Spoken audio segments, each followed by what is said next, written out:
and hopefully we can have some fun and really get to engage, right? Good. So we are about digital skills in East Africa, and we are going to get started with our program, which is quite an elaborate program. We have a lot of things here. So let me start off first and foremost by acknowledging our speakers and our guests. We have Mr. David Ross, Head of Project at the German Development Corporation. We have Professor Idris Rai, Deputy Executive Secretariat of the Inter-University Council of East Africa.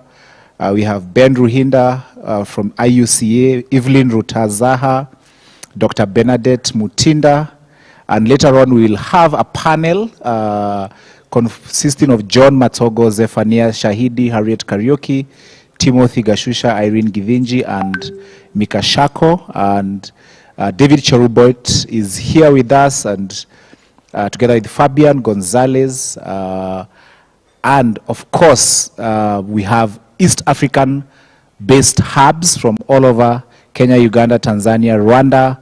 We have Gatere, Hausa, Luisa, Laura, Joseph, Berry, Denaya.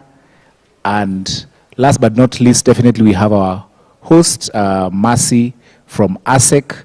And that gives us our honor roll, all right? So when you're coming here to speak, you can now say all protocols observed. All right, but of course, please feel free to observe the protocols. So we are here because we are launching the Digital Skills Training Program. And we do have some people who are joining us online. So for our participants joining us online, we'll be tracking your comments on the chat bot, and we will be engaging with you through that as well. So please do not feel left out. We are happy that you have joined us. For the participants who are here in person, again, thank you so much for taking time to be with us today as we launch this Digital Skills East Africa that is aimed at training and empowering young people and entrepreneurs to use digital skills to create transformation in their businesses and ultimately create jobs and create wealth. As I told you, I'm very passionate about this whole story about using business to create wealth. And I'll tell you that story as we go along. But right now, because it is digital skills, let me ask my technical team to load the Mentimeter. Yeah, it's digital skills, load the Mentimeter, and we want to sort of just have a quick read on the room. So once the Mentimeter is up, please scan the code and let's see who's in the room. Yeah, the reason why we want to see who's in the room is because it's good for networking, it's good for setting the context, it's good for setting the stage, and it's a digital skills workshop that we are preparing entrepreneurs for. So let's see who's in the room. There are several categories there: academia, entrepreneur, government, development partner, non-profit, and other. Yeah, so that guy is very fast. Good digital skills.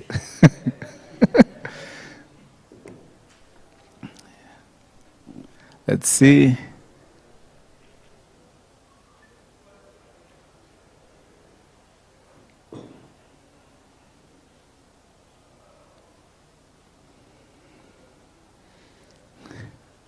Let's do a bit of technology here. Put a bit of pressure on people.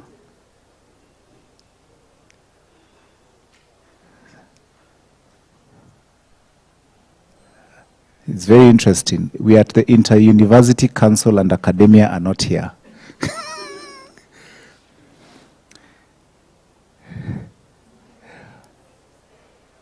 Okay, so time is up. Or should I add you more time? Okay, let's see. Let's add you more time. Okay, so if you haven't responded, you'll have 30 seconds. Okay, so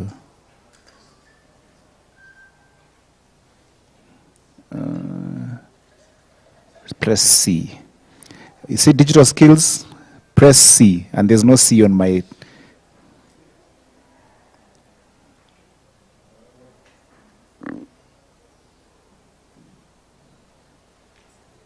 Okay.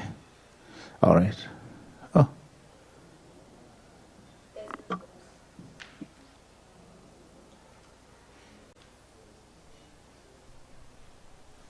Is it now working?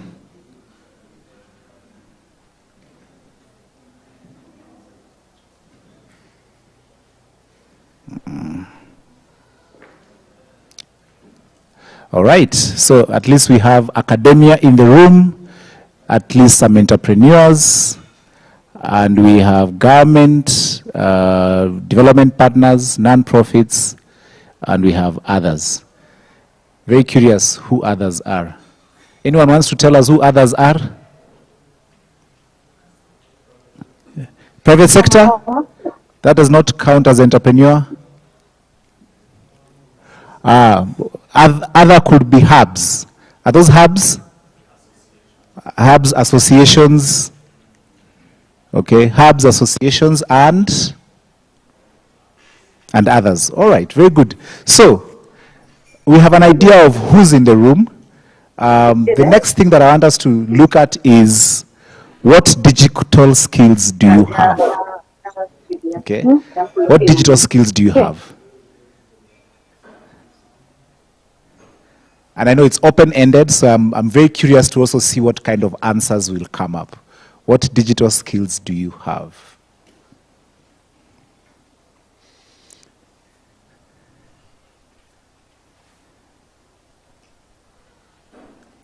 Typing is a digital skill.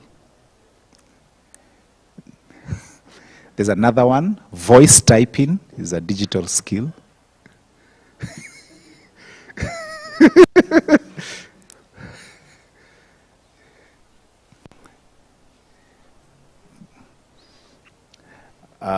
Do you remember a time when we used to have the international computer driving license? Did any of you take those courses? Don't say yes, because we might just now know your age. Yeah. Yeah. Hacking. Okay.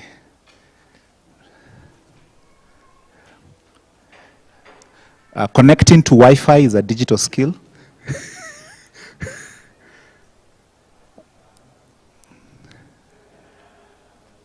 We have programmers, office suite users, desktop presentation, yeah, Google search, CRM, data analytics, UX design. Yep. So it's very interesting that there's already a huge array of digital skills in the room. And we are going to be talking about how to help innovators and how to help businesses acquire these digital skills and leverage on digital skills to be able to grow and to create much needed jobs. So, ladies and gentlemen, it's cool. Yeah, computer-aided research, online advertising, basic web design, data visualization, product development. I'm sure some of you, as you look at these things, you're realizing you have more skills than you actually thought you had, right? Yeah, you're thinking, actually I didn't know that. Yeah, flyer making. Yeah, if you went to university and did a coding program called BASIC, please do not tell your neighbor. Yeah, yeah, because we did that coding program and we did it offline. It was on paper. You coded on paper. Yeah, and how many learned how to use Microsoft Word using printed material? No? Yeah, learned how to use Microsoft Word using printed material. And you went to the lab how many times a week? Into the computer lab once a week. Yeah. So that was our experience, but today our technology is right here on our fingerprints. All right, ladies and gentlemen, allow me to now move on with our program and invite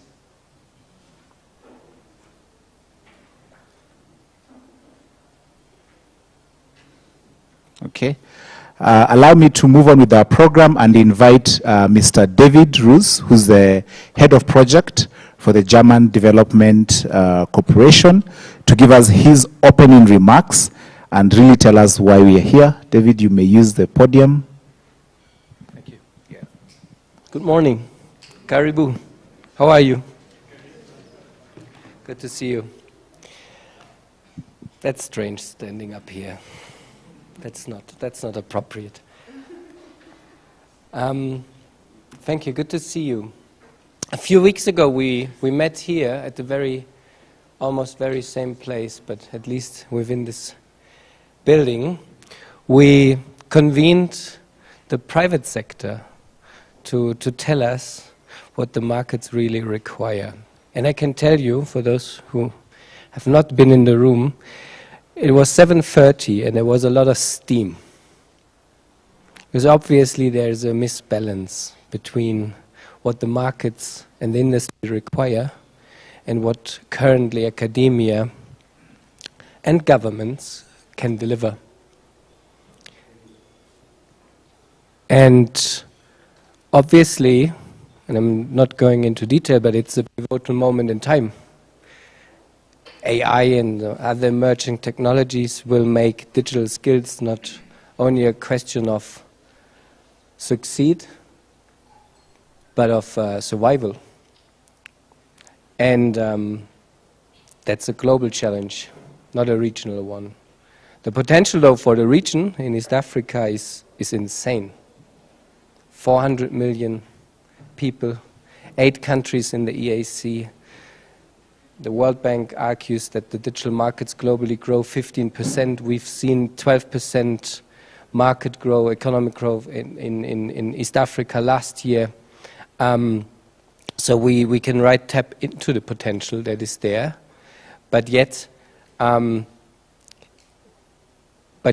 who's the driving force in this?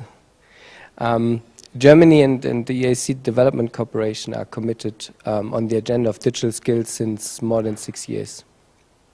And together with IUC, the University Council, and also the East African Business Council, we implement these skills together since this time. Now, there's the policy dimension. There's obviously the misbalance between academia and private sector, but the most important is to create impact for the communities. And that's why this occasion here is so valuable, because we try to hit 2 birds with 1 stone today, launching both of the campaigns that really create value and impact for the future of any of the markets, the integration, and that's the youth.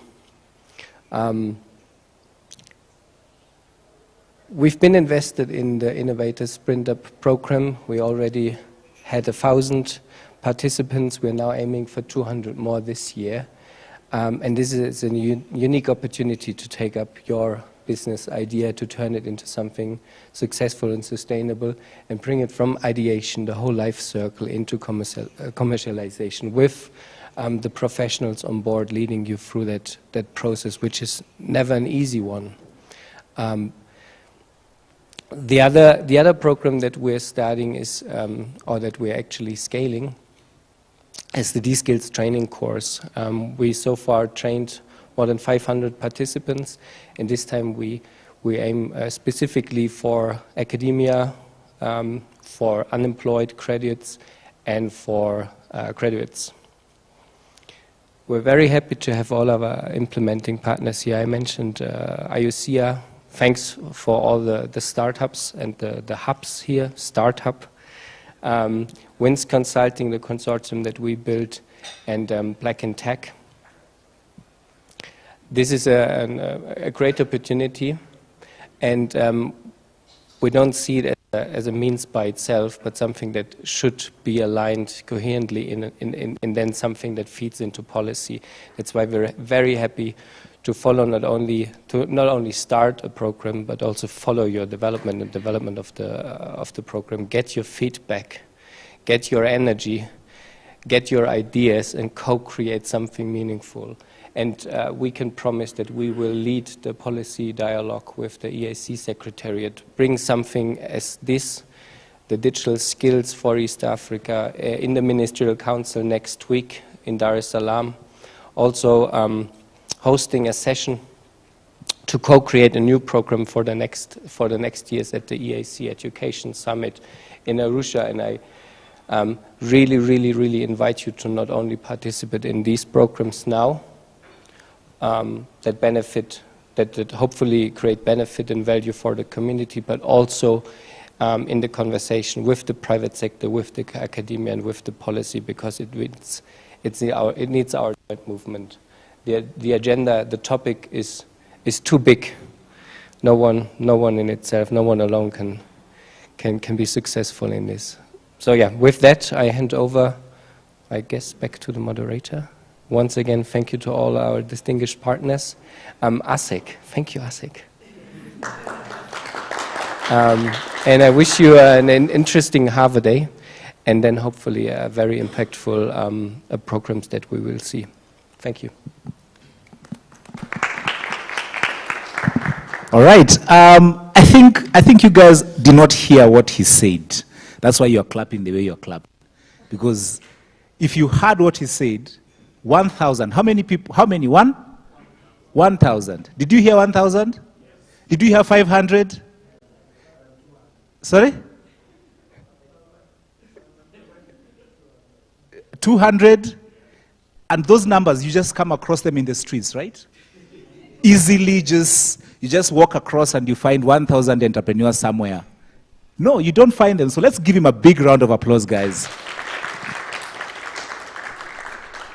He's indeed soft-spoken, but the results that he's pushing us to achieve are not small results, all right? And so we have to appreciate him. Ladies and gentlemen, the next person that I want to invite to speak to us is going to give us an overview of the digital skills for an innovative East Africa industry. And this is none other than Mr. Ben Ruhinda from the IUCEA. And he's going to really talk to us about the Innovators Print Up and Digital Skills Training Program, together with Evelyn Rutazaha. All right? So let's clap for Ben Ruhinda and Evelyn as they come up to share with us about this program. Ben, please feel free to use the podium. Thank you very much. It's very interesting when you are set off far from people and then you're told to stand on this wooden stage and you're required to network. So allow me to start this way. Good morning. I'm Ben. I'm happy to be here. I'm just giving the overview. We have more stories to tell about what is IUCA, about what is happening. The core part of today's discussion is to tell you about the launch of the Innovation Splitter program and digital skills training. Sometimes people, when they hear all these keywords, as we started by Ement, you find some questions come quickly to you. Actually, this is a question. What is digital skills training? And what are we going to train in? I want to tell you first, and setting the ground, that every skill set mentioned here is paramount for your life. But interestingly, it's now becoming important for the governance and decision. You apply for a passport, you have to have digital skills. You go to meet your colleagues somewhere, you need to have digital skills. You need to navigate your phone. You need to navigate the map. You need to order Uber. Few minutes I was taught by colleagues how to pay using my phone on something called SIM. Kit SIM tool. You see? So there are many skills which we are forced to have, and sometimes we qualify ourselves that we have them. Until when you find yourself that you are unable to transact. So the digital skills training program is going to build the skills for students and lecturers in order to improve the quality of teaching, and also the student to get more curiosity of more time focus on the content, which will help them to be better citizens and also drive the better decision. Digital skills, I always tell people, it's not about knowing how to post and navigate social media. Feel free to have the digital skills without a social media account. You will survive. But survive without knowing how to navigate. Allow me again to tease the mind of those virtually and present in the room. There's something we used to know some years back, which was called universal resource location. I think some people think it's a new word. Where you type www dot, that domain name you are putting is universal resource location. But now people are taken to search. Any page they visit, they start by a search engine. Instead of understanding that, I start by the address. So we are going to do, it sounds like a basic moderator, as you said, but we are going to help people to start from the basic to way to translate it into normal action of working. So here I not prompt you to talk the curriculum. I have colleagues present, the partners in that. I will not tell you further about how innovation is being scattered. I have colleagues who are going to tell you about this. But how did we come in this journey? Inter-University Council for East Africa is an institution of East African community, and we are mandated to build the skills. And one of the skill set, which is the key enabling of all service, is the digital skills. So we managed to get the partners, as my colleague David said, and is anybody have a passion to help everybody to drive the innovative industry. Don't think that industry is for capitalists making profit or it's for the government getting tax. The industry is for me and you. Without the media industry, without this technology, we suffer. Without hospitality, the room will not be conducive. But allow me to tell you that this hospitality service we are in, they are the consumers of technology. Nowadays, to have a chief to compare the notes for you, to go to check in, get intercontinental breakfast, it doesn't need the chief to fly all away to go and prepare a Spanish omelette somewhere. The content is available where? Online. The digital skills are needed for that person or that school teaching or training the elementary to be done. So Inter-University Council partnered, we have the banners around, partnered with the German, and thanks for this support, and they accepted to go the journey with us to improve the digital skills on the continent. Focusing in East Africa, we started with 5 countries. South Sudan joined, we went 6. DRC joined, we went 7. Somalia have joined. We are soon going 8. We are on the way going there. So this activity, we started by master's program. We went further for entrepreneurship. And then we went further for digital skills training, which is the short course training for demand-driven. Allow me to surprise you by telling you that sometime even in the class of the training, we get the trainers sit to be trained by non-qualified lecturers who is their student. So the keyword of co-creation is now at the heartbeat of what we are trying to do. It's so-called networking, it's called mutual respect, it's called co-creation, it's called collaboration. When we collaborate together, that's when we build. So the overview in this, without taking much time of you, is to tell you that we started by master's program. We are happy to say that we have more than 144 scholars, of which 124 got full scholarship. 88 have graduated. More than 100 papers have been peer-reviewed, published, and others are still going on. And those are now, allow me to call it the advanced skills in digital, where at least they do masters in embedded and mobile systems. Allow me to dive a bit deeper. Why embedded system? Why mobile systems? Today you have your phone. And once you want to order Uber, there is a physical hardware in your phone, tiny one called GPS, which is enabled. But that GPS works with a mobile app, which is called Uber, and that's what you call it. I'm sorry to tell you that's not Uber. Uber is a service. What you have is a mobile application with a name. You use to understand to interconnect it, and then you tag it with GPS, and then to get your name, it adds the street, it goes further, it adds your location, it remember your home address, it take you further. We need to build these skills for the people to understand the back-end architecture of this and understanding how to use it. So when an innovator comes, or when some person get an idea to add on this value, he will be having the skilled set of people to program that for you. I will not stop there. Now, the phone, which is helping you to reach here with Uber, have the motherboard, have the tiny chipset. To embed those applications and code them and make them sensitive to understand even the slight move. If you're standing this direction and there's a load on this block, it will pick this way. When you change it 2 meters, you stand this way to pick this side, what we call the accuracy. We need some people to do the calculation of to the tiniest. That's why you had to build masters in that. We are looking forward for further partners to build PhD in this, to have the people understanding the regional context and further. It's not on a mobile, it's one use case. We go further for my mobile application for our safety. Our scholars are able to understand our problem.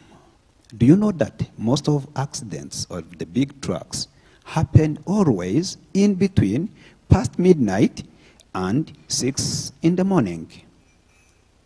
Do you know why all the time you find a truck have went off the road in the night? This is the cause. In the night there is less traffic, but the one who is driving is human. So when he's tired, not drunk, tired, drowsiness comes. His ability to concentrate and meet his milestones of delivering the goods, in the morning you want good things here, you want a salad. So the truck supplying the salad harvested in the garden to come all the way from, instead of passing grocery to the store in the hotel here, needs someone to bring it. That's the industry. But the safety of the truck will be done by embedded system on the drowsiness detector. Our scholars have managed to understand that and embed in a camera which, yes, watches your speed, your ability, but also your eyes. All of us will know when you are dizzying, when you are tired, how your line of sight starts coming. So the more your eyes comes closer, the more you become weaker, the more the alerts come. What is action? First, you get a warning. Second, there's logs. Third, there's action to stop you. And the truck can be saved from accident. And the jam you're expecting on the road is reduced. I'm here to tell you that that's the dream we are working towards. But we are lucky. We have people to do so. Last but not least in the examples, you want to have electronic vehicles on the road. You have limited charging stations, but the car is just moving with the battery. Who will inform that this car, the speed it's moving on, and the battery has become faulty, and the car is stuck this way? For the public transport, we came up with a solution. It's now applicable in one company, which is Chira Motors. And our scholars joined also another company here in Nairobi for that, for improving the architecture and the technology in that. Are we not transforming the industry? So let me stop by saying you are the people to help us to transform the industry. The rest, we be entrepreneur, we learn about how to sell our products, we do all attached courses for this training. Thank you. Allow me to request Evelyn now to join me and add the remaining piece of the block. Thank you.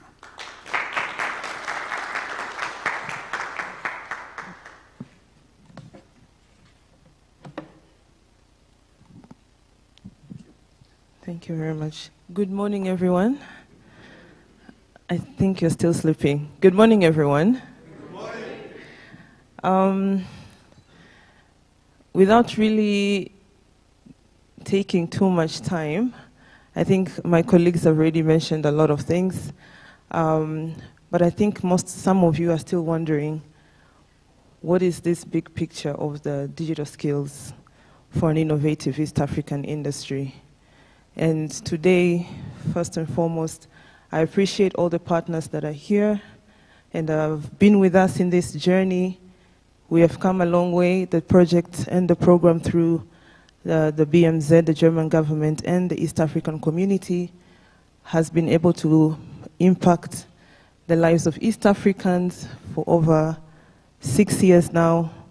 And we are glad that we're not doing it alone. We're doing it with partners. We're doing it with, from partners from the academia, universities, we have ESOs, the entrepreneurship support organizations, the hubs. We have also the East African institutions, and also the bodies that are governing the innovation ecosystem, including the Science and the Technology Commission. So we're really glad that we have been in the journey to impact East Africans with skills for innovation and entrepreneurship as well. But to give you a little bit of snapshot, the program's roadmap, I would say from 2019, we started with the Center of Excellence. We established an ICT Excellence Center at the Nelson Mandela African Institution for Science and Technology. And this was geared towards improving the quality on offers of teaching for students and graduates at master's level to be able to have skills that meet the demand of the industry. In 2021, we established a Digital Skills Accelerator program, and we worked with partners to be able to support unemployed graduates for upskilling, enhancing their capacities for employability. And we trained over 150 youth and ICT professionals. In 2022, we launched and implemented the Digital Innovations for Business Resilience program with our partners, Startup Africa, and it was quite a success. We reached over 1,000 youth, young innovators, and we even offered seed funding of over 22,000 euros for seed funding. And we also further offered digital skills trainings for universities to enable them to improve learning in ICT, but also establish infrastructure for teaching in the era of digital transformation. We didn't stop there. In 2023, we established a matchmaking and innovation pitching platform with the East African Business Council, and we are glad our partners are here today as well. And we supported innovators to come to the platform where they speak with industry and tell them what are their challenges and what are the potential opportunities. And we are glad that this brings about more need for handholding, more need for supporting young innovators in the ecosystem. And we see that, and that's why our efforts are still in place and we still want to support more. In 2023, we launched the Innovation and Technology Transfer Strategy with the East African Science and Technology Commission and with the expertise of Professor Ogada. He's here. Please wave your hand. Happy to have you today. I really would like to acknowledge this. We had a very long journey of a year or so trying to work on the innovation strategy, technology transfer strategy. And this bridges the gap between academia and industry, understanding what are the dynamics, what are the opportunities. And we are here today because we want to be able to implement this strategy for the East Africans, and we want everyone to come on board with us. So here we are today in 2024. We want to amplify the impact of our initiatives, and it's a joint initiative. And therefore, today we are going to be launching the Innovators Sprinter program and the Digital Skills Training program for the East Africans, really bringing about all target groups from young innovators to graduates, university staff, faculties, companies, SMEs and MSMEs. So we are glad actually to be here on this journey, and we say, what does this lead us to, or where does this lead us to? Is to really prepare universities, higher education institutions, young people of East Africa for regional integration and for the digital economy. And we want to be able to harmonize and see a harmonized regional economic bloc of the East African community in the area of digital skills, in the area of research and innovation for an advanced economy. So thank you very much for joining us today. My name is Evelyn Rutazaha. As already mentioned, I work with GIZ as an advisor on digital innovations and entrepreneurship support. Thank you very much. Have a good day. Thank you. Thank you very much. Are you hearing the things people are doing? Can you hear them? Yeah? You guys are not listening. You are? Okay, maybe David, you are. These other guys are not listening. All right, so let me give us an opportunity to interact just a little. So you've heard what the digital skills team are doing. You've heard about the technology for preventing drivers from falling asleep as they drive their trucks. Yeah? So you've had very interesting things. So I just want you to have a moment with the neighbor in twos, just where you're seated in twos. I want you to tell the person you're seated with an interesting technology or innovation that you've recently heard about or interacted with, okay? Please do not mention Uber, do not mention M-Pesa, okay? Do not mention ChatGPT, all right? Definitely do not mention Microsoft PowerPoint, okay? So an interesting technology or an interesting business that you've come across over the last few months or few years. So in twos, I'm giving you just 2 minutes. So everyone has 1 minute to just share.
Bernadette.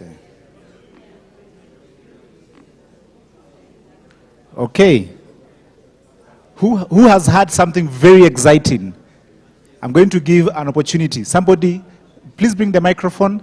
Who has had something very exciting? One person. Very exciting technology. Anyone? It's just what Prof was saying here, so I will give him the floor. No, just go ahead. You have the microphone.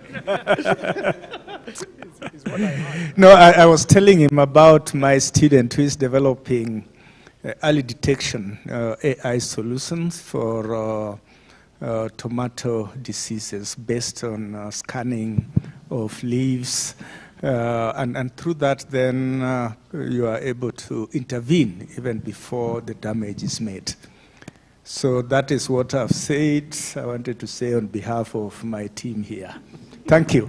All right, thank you very much. Let's give him a big round of applause. Okay, very good. Tomato detection. One more. Oh, tomato disease detection. Some children would really love tomato detection so that they can avoid those soups. Okay, so if there's no one else, allow me to introduce our next speaker. And our next speaker is going to come and talk to us about the digital entrepreneurship assessment of youth in higher education institutions in East Africa. And she's going to share with us what did they find out when they did that assessment. And it'll be interesting for you to know that today we are seated here, and I think all of us have our smartphones, and we can scan our QR codes. It may not be the same, even at the university level. All right? So, ladies and gentlemen, let's put our hands together for Dr. Bernadette Mutinda, who is going to talk to us about the Innovators Print Up program and what they found out when they assessed the young people in our higher educations. Projectors and presentations, please be ready. And Daktari, Karibu. Yeah, I'm going to help Daktari walk to the podium because that's the only thing I can actually help do.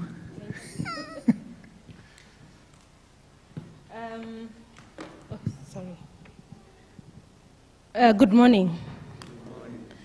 I remember what he told us. All protocols observed. We are well? Have we had breakfast? Okay. Good morning. Good morning. Very good. Now at least we can tell. They're responding digitally. Oh, I had not seen. Oh, thumbs up. Okay. Should I also make this presentation digitally? Yeah, I can give an attempt. Anyway, as we wait for technology, you know, for somebody to project, maybe I can pick up from where Ben left, and I'm assuming that in the next two we shall have the presentation.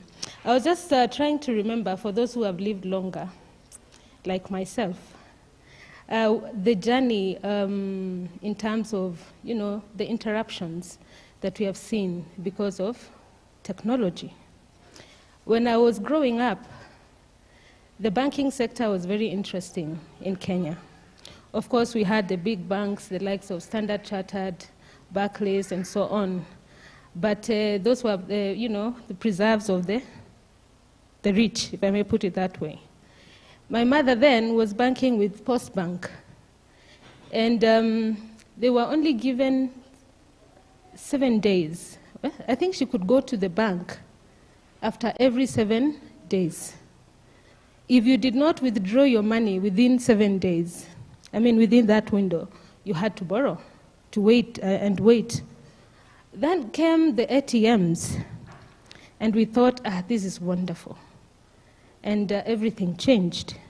And then we saw, of course, the banking sector transform itself. Now you could even go to Barclays with little money and still be able to open your account. But now, if you think about it today, I'm sure all of us, we've seen now banks are beginning to withdraw, if I may put it that way, their ATMs, because less and less people are using the ATMs. Now, if you leave your phone in the house, I can bet 90% of all of us here will go back home because you've literally almost like left yourself behind. Yeah? If I were to ask a few of you to open your wallets today, I bet very few people have cash in their pockets. And that is the effect of what? Technology. So anyway, now that tech is working for us, I can go ahead with the presentation. So we embarked on a training needs assessment to inform our interventions for the Innovators Sprint Up program. So I will, and Ben is supposed to be supporting me. Yeah, of course. I'm going to present the findings within a very short time. We did this study. Could I have the, yeah. So we did this study within the 7 East Africa countries that are participating in the Innovation Sprint Up program. And so today I'm going to this is a summary of the presentation, the training needs assessment objectives, the methodology, findings, and recommendation. So on to the objectives. Ideally, the broad objective really is to, was to determine what are the needs of these young innovators within the East Africa universities. But specifically, we wanted to determine the level of involvement of the youth in digital innovations. And number 2, we wanted to identify the level of access to entrepreneurship or innovation support within the universities or innovation hubs that the young innovators find themselves in. And then lastly, to determine the training needs gaps among the young innovators. In terms of the methodology that we used a mixed methods study design that is combining both quantitative and qualitative approaches.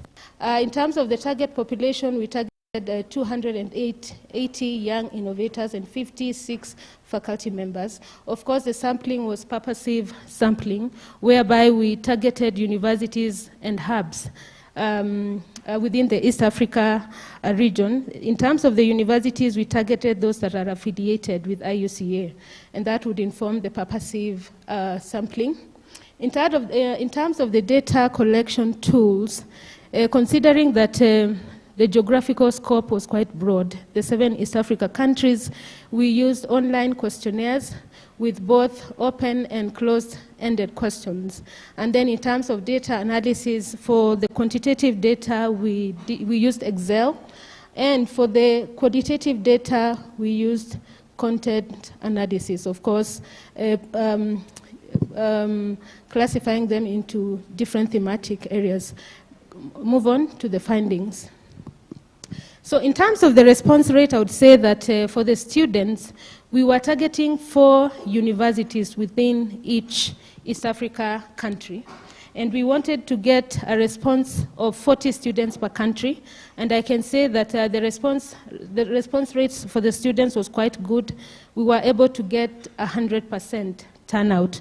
Of course, the study was carried out within a period of 3 months. That would also explain why at least we were able to do that. For the faculty, we were targeting 56.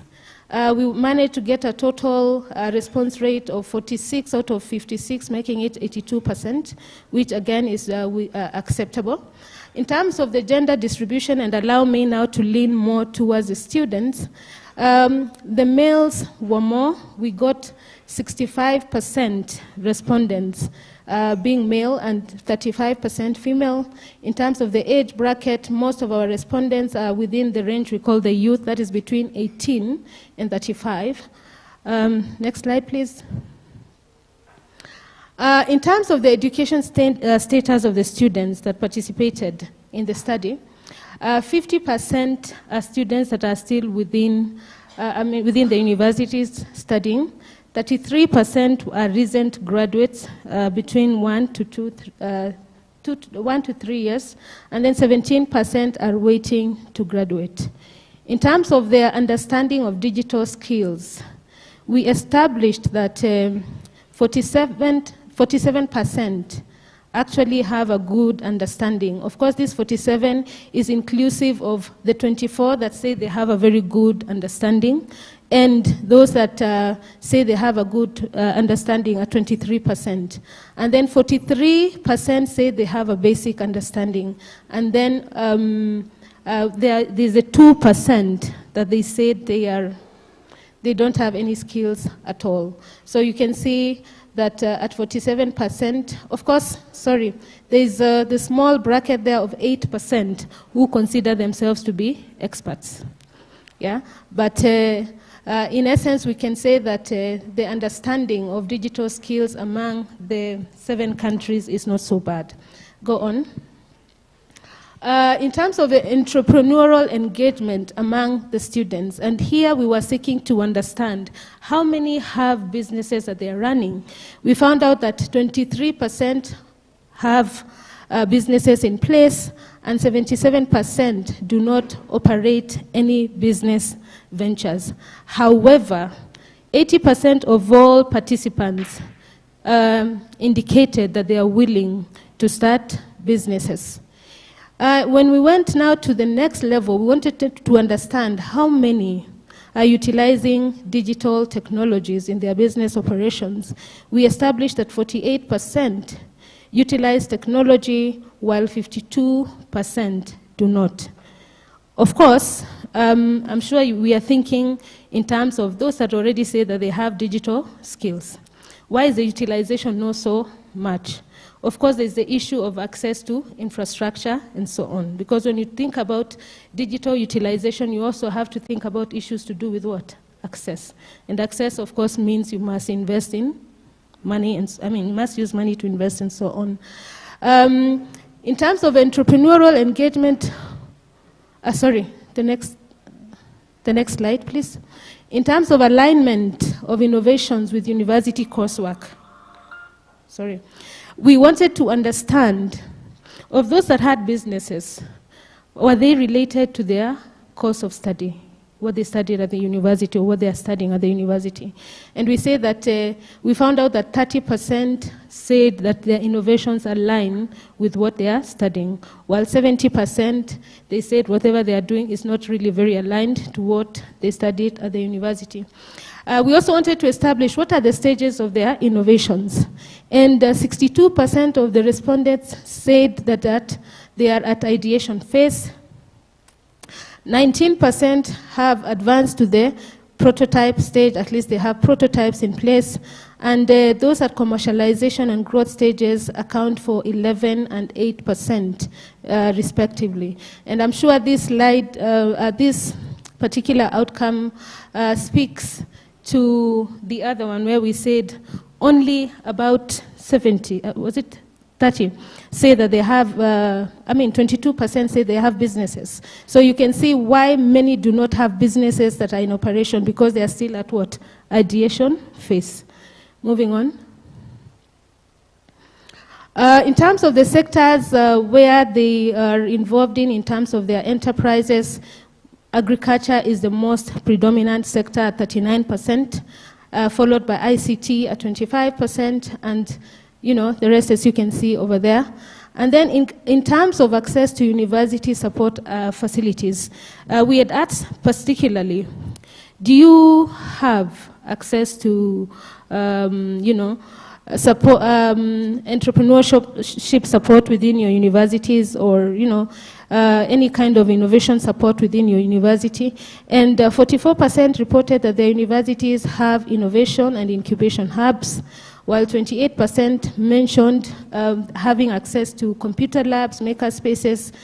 However, despite the availability of these resources, only 9% of the respondents acknowledged having received support from these university facilities as far as their innovations are concerned. Of course, this is a very high-level summary of the findings. Moving on. We also wanted to know the level of business knowledge among the students. And what we found out is that 22% say that they have business knowledge, practical business knowledge that they can apply in their businesses, while 78% responded to lacking such knowledge. And then we took it further to understand what kind of then business skilling would they want, or do they need to be supported in. And 22%, what you see here summarized is actually the major or the priority areas that the students identified. Of course, we had given them options, so they were ticking. So most of them talked about business modeling, market research, financial planning, marketing and customer acquisition, investor readiness. Of course, below there you see additional need training gaps that they identified. They need support in networking, access to funds, mentorship, and so on. Yeah, moving on.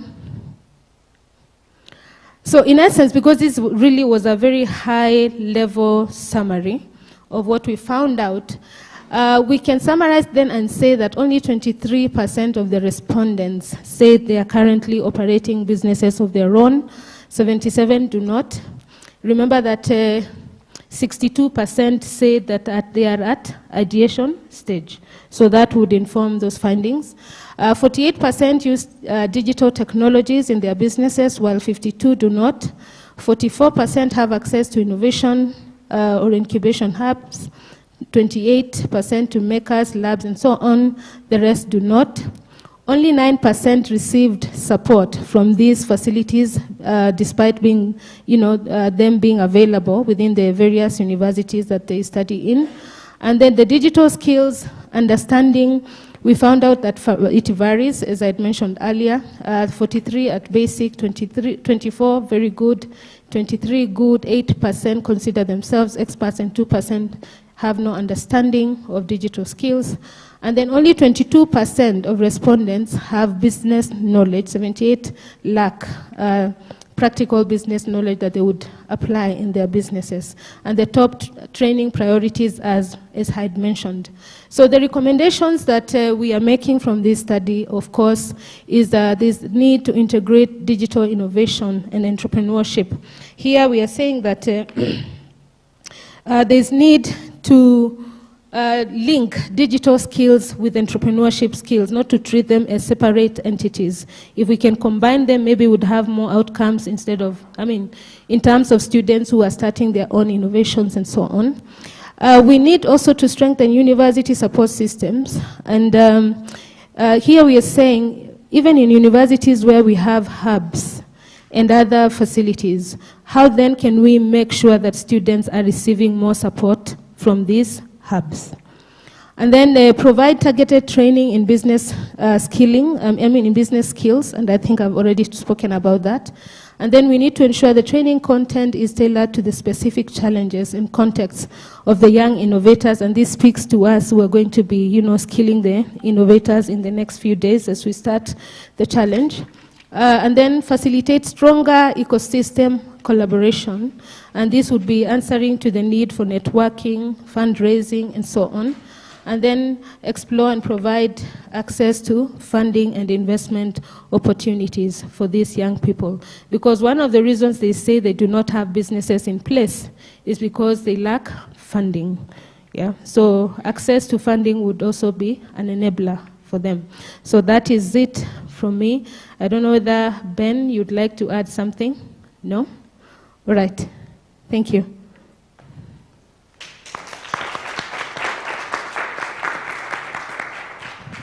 All right, thank you very much for that presentation. So some quick reactions and comments. Any? What stood out for you? Yes, sir. Please tell us your name. Where's the other microphone? You had to. Please tell us your name, where you're coming from, and your comment.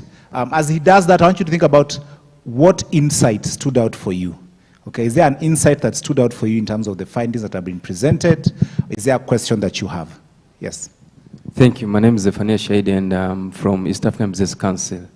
Thank you for good presentation. I'm just curious to know, you've said 48% of the businesses, they apply digital technology, and 47% they have skills for, they have right skills for digital. I just wanted to know at what level. Is it just at the level of sending emails, using emails and social media, or is it full automation in their businesses, or at least using system like CRM and EPR? And I wanted to know, most of these 48%, they are coming from which sectors? There's a place you said 39% of agriculture.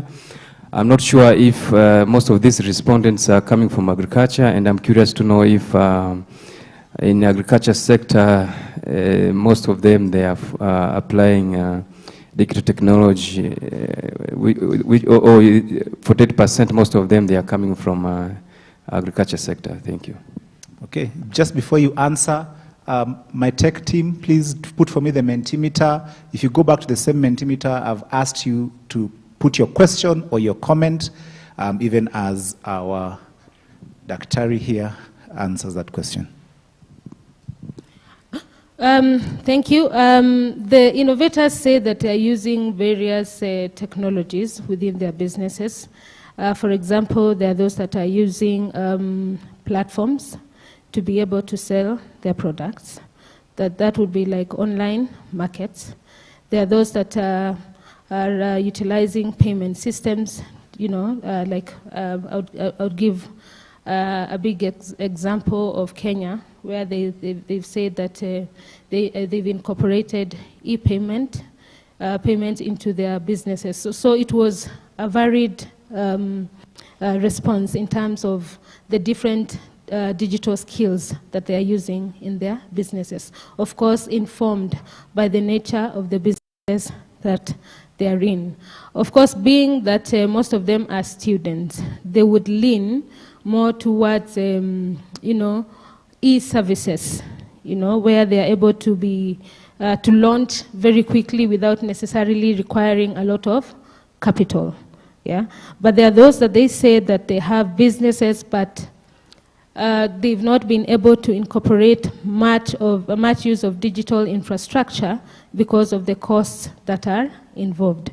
So when you talk about then digital use, we are talking about either selling products that are digitally provided or services that are digitally provided, or even if you had an existing business before, then being able to embed digital technologies in your business or in the service provision. So they gave a wide range of the use of technology within the businesses. The last question was about the sectors. Yeah, so most of them say that they are in the agricultural sector. And when they talk about being in the agricultural sector, there are those that are providing technology solutions to farmers, like what Prof was saying here earlier, detection of, what do you call them, diseases and so on. There are those that are offering digital services like ordering farm inputs online and being able to deliver. So most of them plug in at the digital side of things in the agricultural sector. Yeah.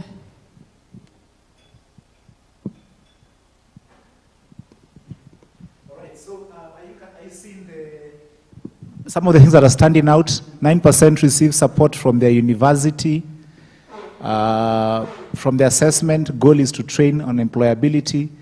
What stood out for me is there's a big need to link digital skills to entrepreneurship. And I think, Daktari, there's a question here that says, why is there a huge percentage who don't own their own businesses? Are they perhaps employed? I think that's a good question. And what is the idea around ideation? Is it that the main challenge is for them to move from ideation to prototype, or is it a lack of knowledge? I think maybe you respond to those two as we look at the other comments.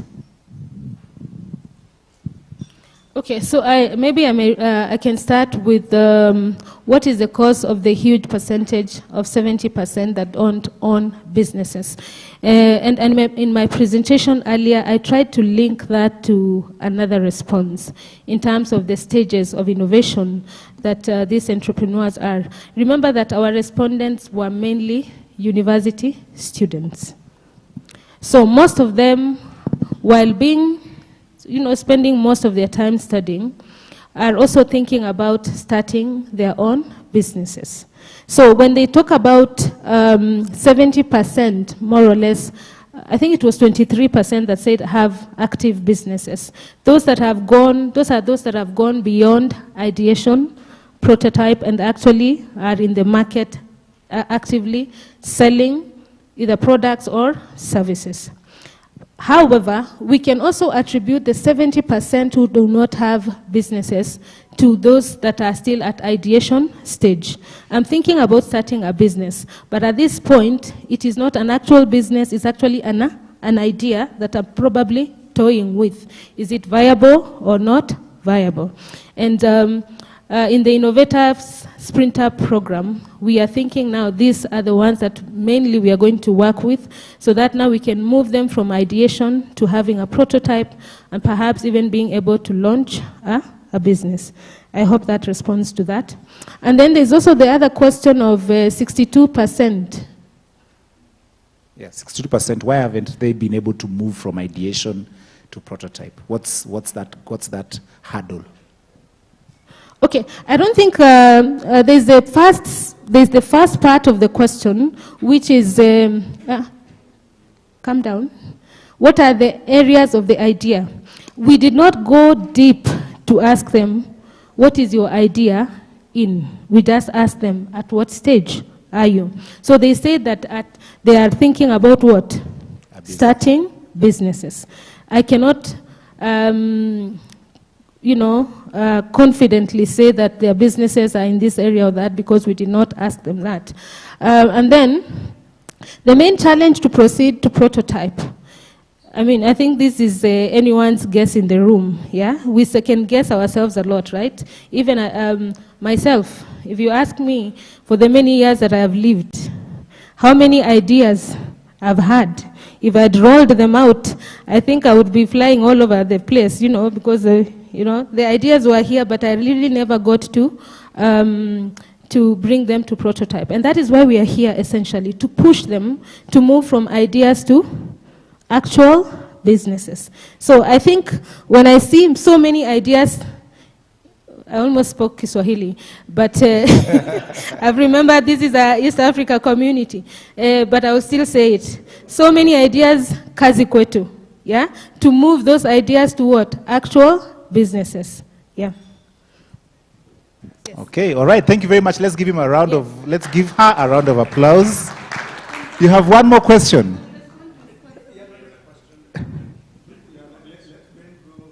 Ben goes first. Okay, all right. Let's make it quick.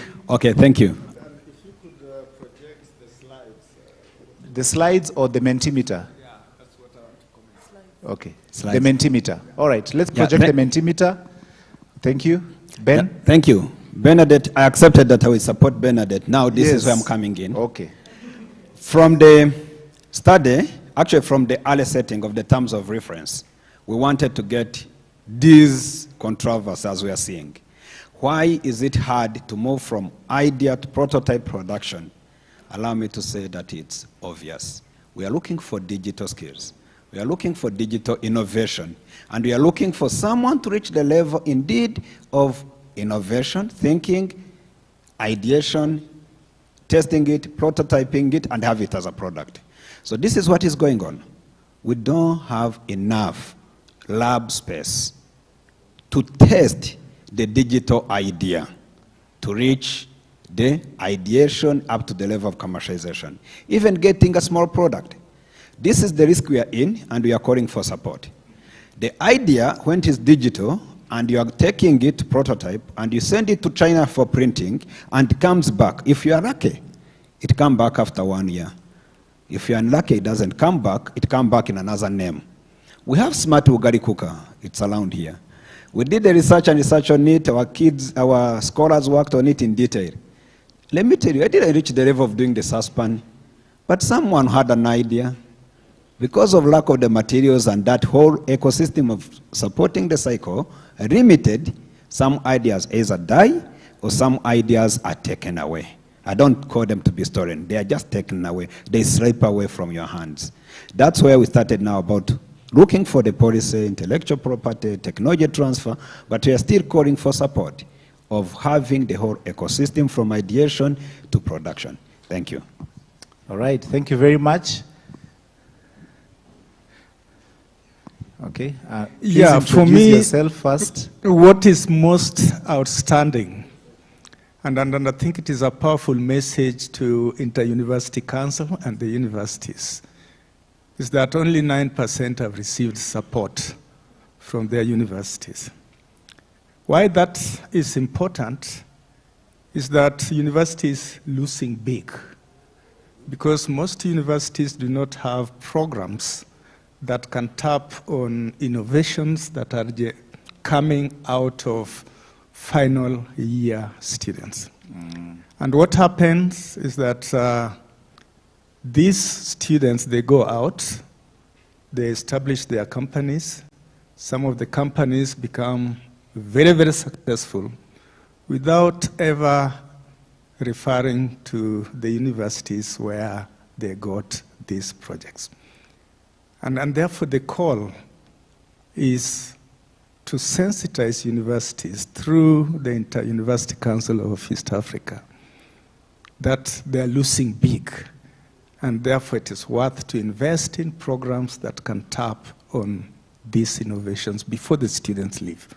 Because with that, then the students and the entrepreneurs link back to the universities in one way or the other, including aspect of revenue sharing, depending on which policies are available within those universities. Thank you. Yes, and very good point, because if you remember Dr. Harry's presentation, there was what percentage of you can connect your degree or your study back to your business. And there were far fewer students who could do that, and a majority of the students could not connect what they studied to what they're doing or even to the innovation that they're currently running.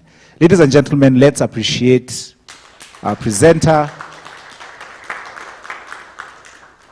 Thank you so much, Dr. Bernadette, for that presentation and for that research. It's given us good insights, it's given us good ideas, and I think it has really set the stage for our keynote address. And I'm not saying that Professor has nothing to say, but I think the stage has been set for you to really push the envelope and take us to a very, very high level of thinking. Ladies and gentlemen, it gives me great pleasure to invite Professor Idris A. Rai to the stage. He is the Deputy Executive Secretary of the Inter-University Council of East Africa, has been the ACU ambassador for the last 5 years, and is a honorary treasurer and member and a council member in the Sustainable Development Goals and Strategic Visions.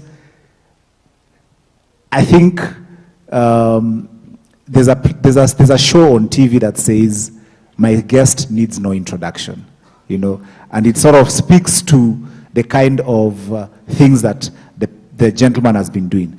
Did you know that he has actually just come from attending the, what is this thing called? He has just come from attending a ministerial meeting and conference where the Cabinet Secretary for the Ministry of Education was present, Dr. Beatrice Muganda was present, and he was sharing what the Inter-University Council of East Africa is doing to enhance research and to strengthen innovation.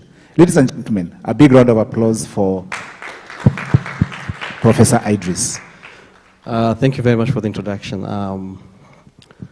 I heard someone saying protocols observed, but we work in a governmental institutions. So politics is a way of working. So I'd like to recognize specifically GIZ coordinator, D-Skills coordinator, David, and all representatives of the organizations mentioned down here. When I came here, I was asked, which activity are you attending? I said, D-Skills. And the guy looked at the list and said, there's no D-Skills. Is it ASEC? I said, what is ASEC? I said, no, it's ASEC, let's go. So I appreciate the presence of ASEC. E for impact, how do you pronounce this one? ACLIS, Wins, Black and Takes, Start Hub, the Next Hub, and Connector. And I'm honored to be here. I have a few disappointments.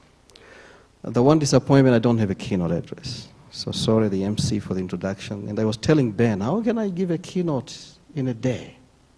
Notice. I can't, it's difficult. But he told me, yeah, you can. You know, it doesn't have to be a keynote. I said, no, I can't. Especially in an area that, you know, you are the experts. I'm not an expert in innovations and these skills and stuff like that. I mean, digital skills, so to say.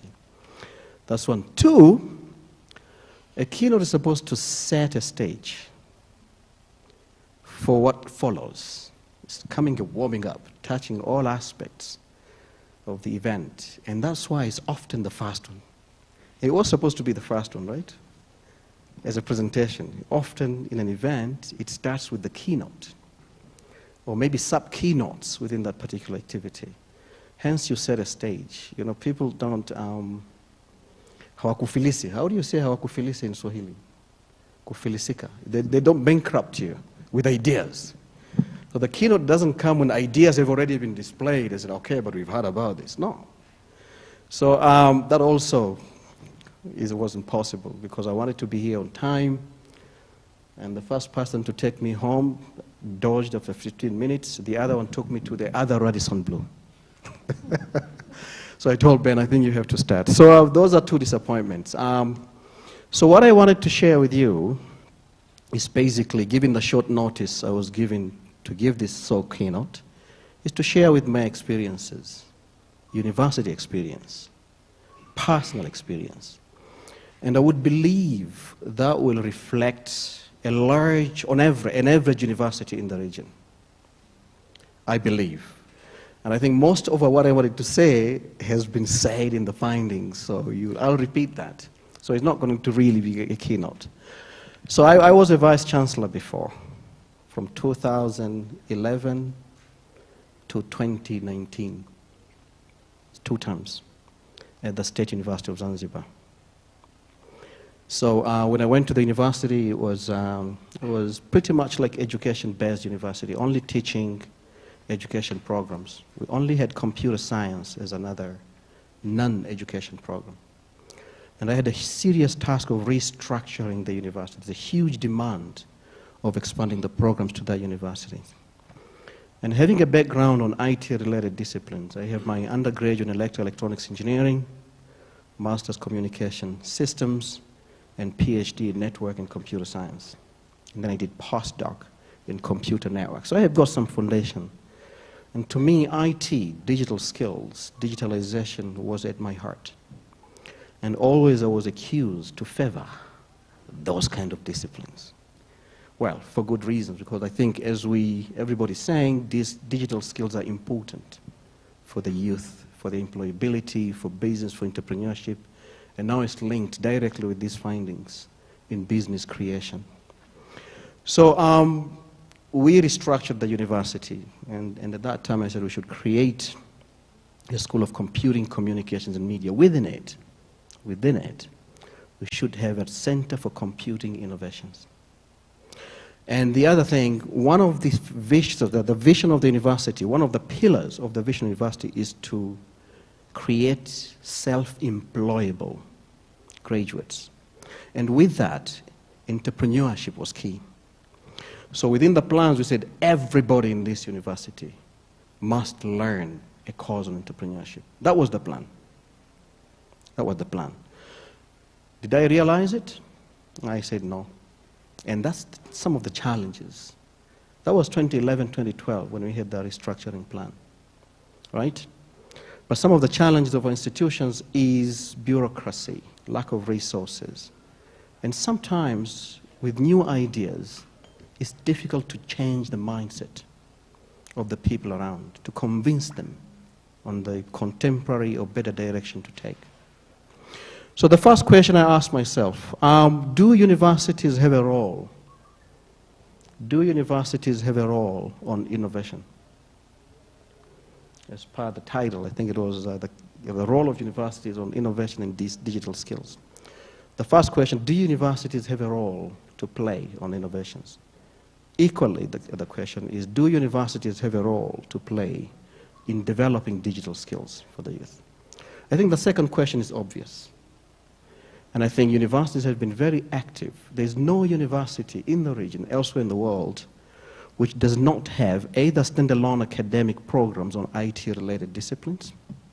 I think all universities in the region, I would say, it's compulsory for students to take some basic IT courses to get some basic skills on IT.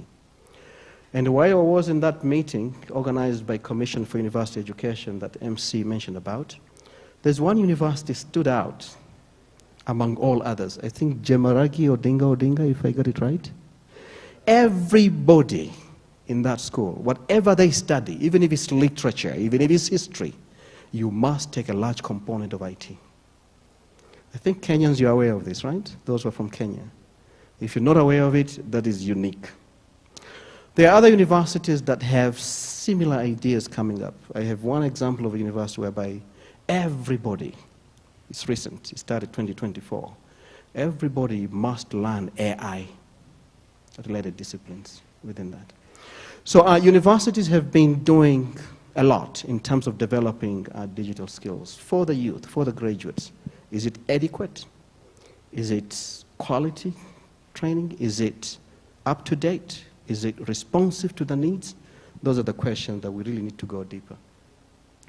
A keynote will require data, right? Compare the status quo and compare between the region and others. So a day notice, you don't have data. That's why I said, let me focus what I have. So let's come to the first question. And this is a bit ambiguous question and difficult question to answer. What is the role of a university towards innovation? The answer depends on where you've been asked, when and where you are asking that question. When I started as a vice chancellor in the State University of Zanzibar, it was known among the vice chancellors that university has three main core functions. What are they? Teaching, research, and? Okay, extension, but what is it exactly that they, how do they? Community engagement and consultancy. I could bet you, if I had time, I would look at, the visions and the mission strategic plan of all universities in the region and see which ones put as a core function as innovation and technology transfer. I bet you. Who that presented those findings? I bet you should have a look at the strategic plan and the mission and the visions of institutions. Is there an element of innovation and technology transfer? I can bet you won't get more than 1%. Here. Go to Germany, you will get at least 80%. We were there in Germany in November, David, and we visited a number of institutions, and we visited some of these centers, specific centers developed to spearhead and implement and spur entrepreneurship and innovation within the university, in a real sense, really. I mean, students were developing products that have direct impact to the community. One example that is very popular is to remove that component of a beer that gives you a hangover. Is it hangover you call it? So when you drink a lot of beer, yeah, you get, I've never drank by though, but I think you get lost. Something happens to your head. Something terrible, I think. So those guys did research to remove that component. Those students. And we visited at Berlin, I think it was Berlin. There's the Berlin Alliance or something like that, Academic Alliance. We visited their center. Students were there. They're doing practical research, but they are students. So whereas here, until today, if I ask you, and the data, that's why I said this presentation should have come earlier. The data shows only 9% of students have support from the university. I'm not surprised. I was telling David, I'm actually surprised that it's 9%. I'm actually surprised that it's 9%. We are doing very well. Yes, right? So it's not as shocking that, we're at the level we're in. In fact, it's not bad. So over the last decade is when now the idea of innovation, technology transfer takes shape within the universities in the region, through projects in particular. I was looking at the data now.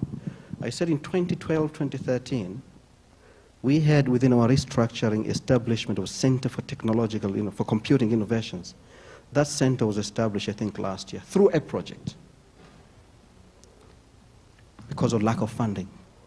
One, I think primarily lack of funding. A course on entrepreneurship and IT innovations was there since it was developed when I was there. My goal was that this course, an entrepreneurship course, just like other courses in Tanzania, there's development studies. Everybody takes that course.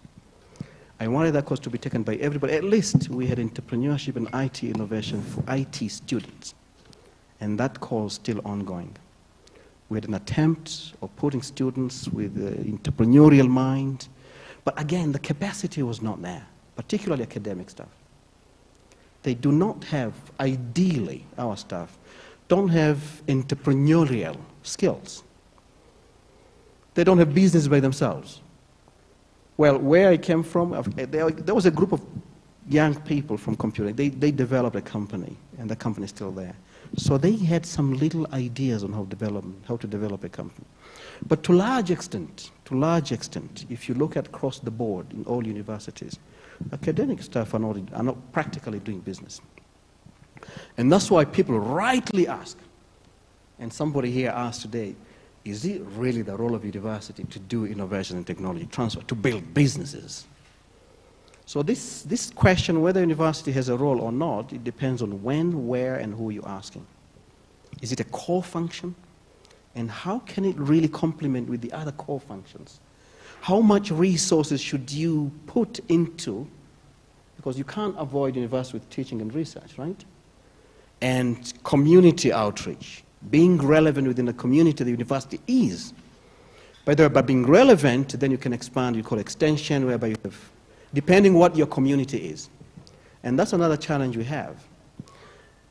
In Germany, as an example, what is a community surrounding universities? I would say largely industry. It's industry. And Berlin, I think, if you take Berlin, I think we are biasing because it's one of the largest innovative, most innovative city in the world. It's known with data. So we are biased here talking because, of course, you can't compare our region, our status quo to some of the best.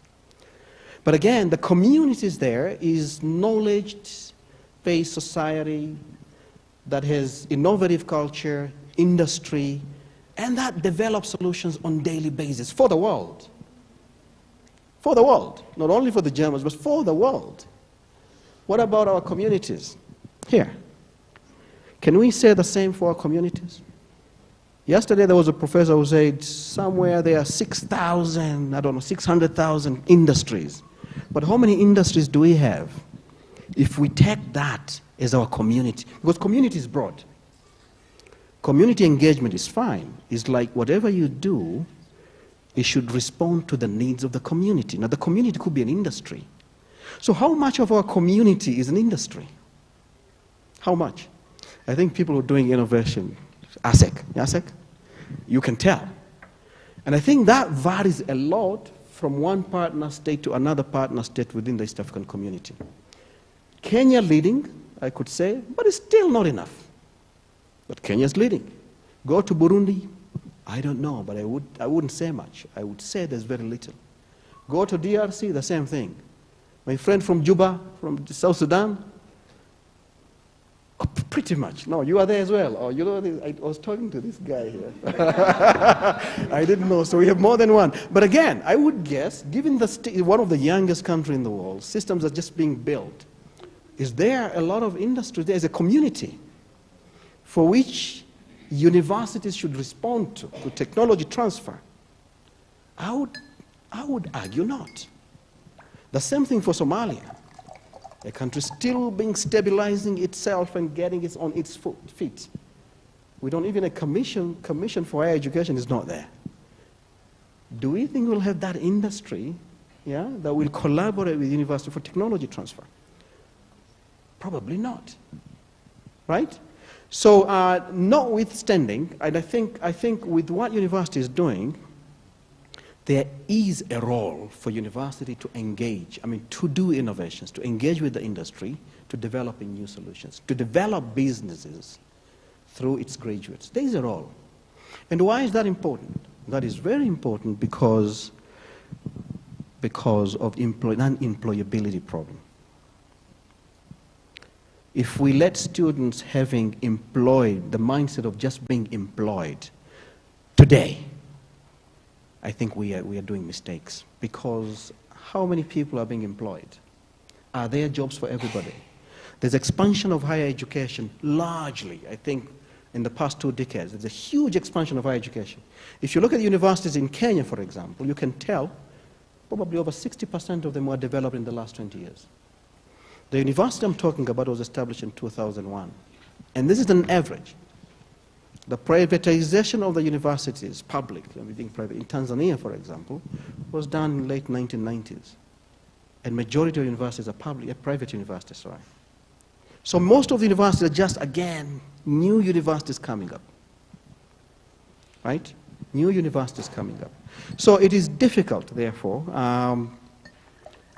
to expect that these universities will have everything already required for innovation entrepreneurship, for innovations in particular. The best they could do, and they can do, is to instill entrepreneurial mind to students. Because this is easy, just academic, largely academic, largely academic.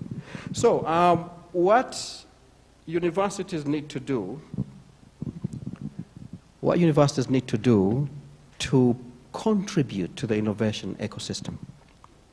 And I think with this, we can do a good analysis of where we are. One is they have to do research and development. Universities have to conduct cutting-edge research that directly reflects to the needs of the community, that including the industry. How much of it are we doing? If you look at the data globally, Africa is a continent that contributes the least in terms of research contribution.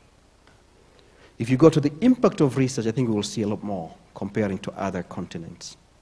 So East Africa being part of the continent, we are there. We are there. The other one is promoting and fostering entrepreneurship and startups. Many universities, or universities are supposed to have incubators, accelerators to support students and faculty startups. How many universities have that? Well, it depends. I think if you look at Nairobi, I think many universities will have. Is that right? Strathmore will have, USIU will have, I think University of Nairobi will have, JKUAT will have. If they don't have, I'll be surprised. But I'm sure they do. But go to other places, in other countries, as I said earlier. Go to Somalia. Go to South Sudan. Go to Tanzania. Many universities don't have. Universities must collaborate with industry as a community, as I said earlier. I think one of the things that we, again, don't do well, we haven't done much, is for universities engaged in industry collaboration. And with that, I should tell you that we are developing a strategy at the moment at IUSEA to guide institutions to develop a sustainable collaborations with industry. We are doing that right now. And at one point, we wanted to get some feedback from different stakeholders. We had some questionnaire. And we're still sourcing from data. If you have a company, like an industry, let us know. We can share you the form so that you can fill in. We want to know the status quo and what you expect from that collaboration. But again, we don't do it. And I think we shouldn't blame universities for not having close collaboration with industries here. The question is, which industry? Where is that industry? That's the question. I'm not saying it's not there. It is there, but in a very small amount. Evelyn, you know a lot of industrial people around. You've met them last time. But those are very small comparing to thousands of universities we have, hundreds of, if not millions, of graduates that we have. Right? And the other one is having innovation hubs and centers. I could say this is the thing that many universities are doing right now. I was looking online. I said, my university I was vice chancellor for, they started an innovation hub recently on computing. But again, you'll see from that project, there are a number of universities also. You know, it was like the project of developing innovation hubs. Right? It's a project. So based on the project. Not a project, it's not in the priority. The priority is first teaching, even research, as I said. And the other one is curriculum. and education. Embedding entrepreneurship in everything that we teach. Embedding innovation mindset in everything that we teach. I think universities can do this. For why? One is to directly respond to the community, but to give skills to the students. You know, the mindset of developing their own business, entrepreneurial mindset, so that they will be able to employ others instead of sitting down and expecting to be employed, as has been traditionally. And I think we have that role as a university. And that is attached to innovation and entrepreneurship, and even digital skills. That we have a role at the universities right now to prepare students for self-employment. And I think that should be one of the main objectives of any university right now. There's a serious problems everywhere, for example, on the relevance of a university. That discussion is going on globally. USA, they said, I think those who approve the university is relevant. There's a study that was done within the 2 years ago. It's decreasing. It was 57%. Now it's like 43%. Is there a value for money with university education? And there's another study that says about more than 50% of graduates were underemployed for the first year. By underemployed, you finish with your degree in business administration, but then you go and drive Uber, or you do Airbnb business, or you do dishwashing, whatever that means. You're underemployed, that you're not working on what you have paid for. But then over 50% of them, they will remain underemployed for the next decade. That is a problem. That is a problem. So to keep the relevance of a university, it's inevitable. The universities now focus on developing entrepreneurial mindset for students. So that when they come out, they don't expect only to be employed, but they will take risk and do whatever it takes, and they have the skills and knowledge to try to develop their own businesses, which is not an easy task. I think you all know it's not an easy task. It requires stamina, it requires perseverance, it requires skills. I mean, risk-taking and so on and so forth. I think so students should come out being able to take risk and venture into businesses. And I think the platform is huge. We have a lot of challenges in this community. I think Africa, if you look in terms of, if innovation solve community problems, if innovation that we can develop within, it has a lot of problems to solve. Is that clear? I mean, in other parts of the world, you'll feel like there's no problem. People don't have problem, and everything is okay. Yeah, if road system works perfectly, if digitalization and automation is perfect, right? Everything else, even schedule goes on time, everything is perfect. But what works in our region? What is it working? What about our roads? What about our transportation, airline transportation? Anything? What about education? What about health?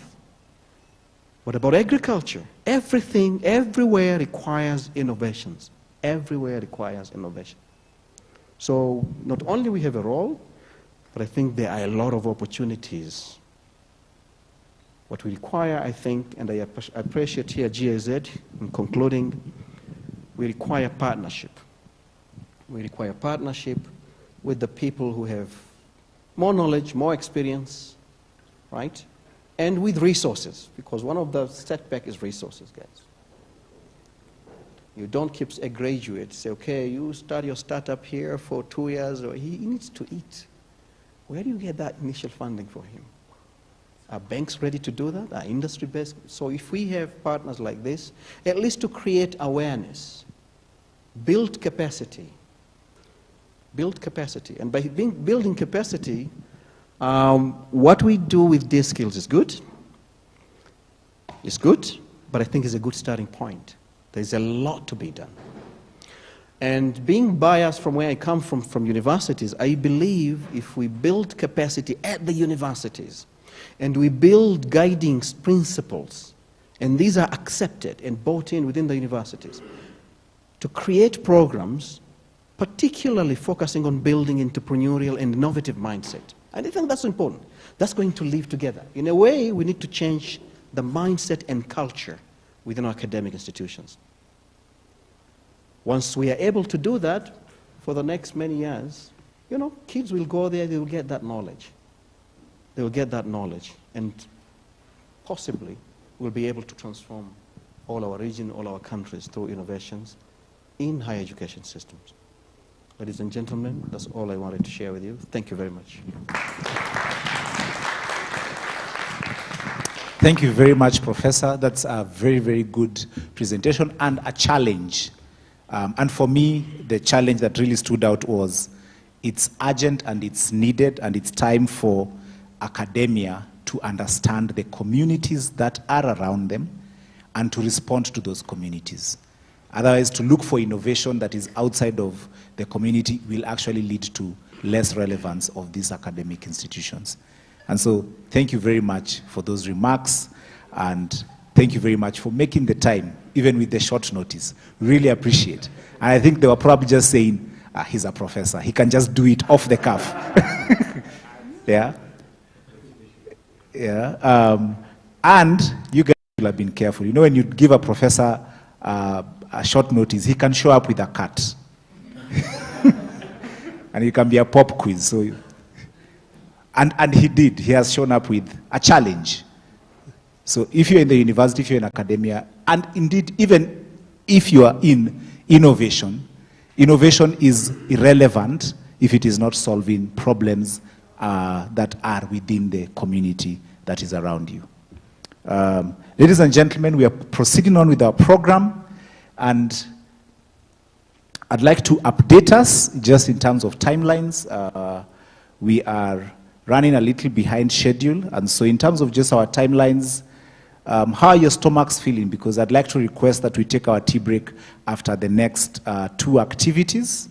The first activity we are doing now is our panel discussion, and then after that we are going to come to hear from David on our roadmap on the Sprinter program, and we'll launch the program.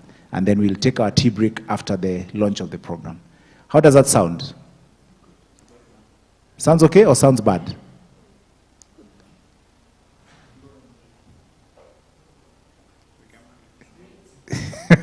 Yeah, they're responding digitally, and I'm receiving the signals.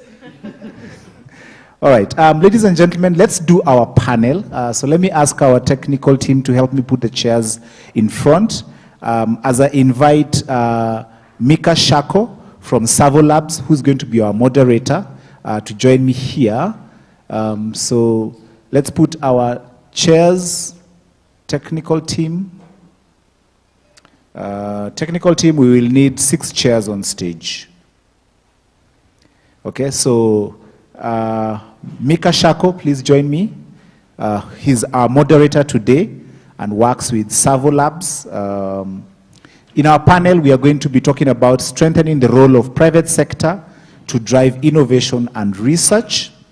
I'm going to, so we do have their photos there on the screen. So as they come in, our moderator is going to do that. Micah, I'm going to give you the very difficult task of keeping this within 25 minutes. Yes. Sorry? Yeah, I've cut you by half. I think that's how Twitter developed. Yeah, people used to talk a lot, and then somebody said 160 characters of fame. All right? And what I know is that this amazing panel is one day going to put entrepreneurs through a pitch competition. Right? And those entrepreneurs are going to be asked to make their case in 7 minutes. And entrepreneurs do it, right? Yeah, so it's time for us to revenge. Yeah. Okay. Is the banner also speaking in the panel? All right. We need 2 more chairs. No, we are okay. All right. So let me invite John Matogo from IBM East Africa to join us on stage. Yeah, IBM, innovation, the I in IBM is for innovation, right? Zephania Shahidi from the East Africa Business Council. Harriet Kariuki from the Equity Group Foundation. Okay. Timothy Gashusha from Power to Learn Project. Irene Githinji from Microsoft.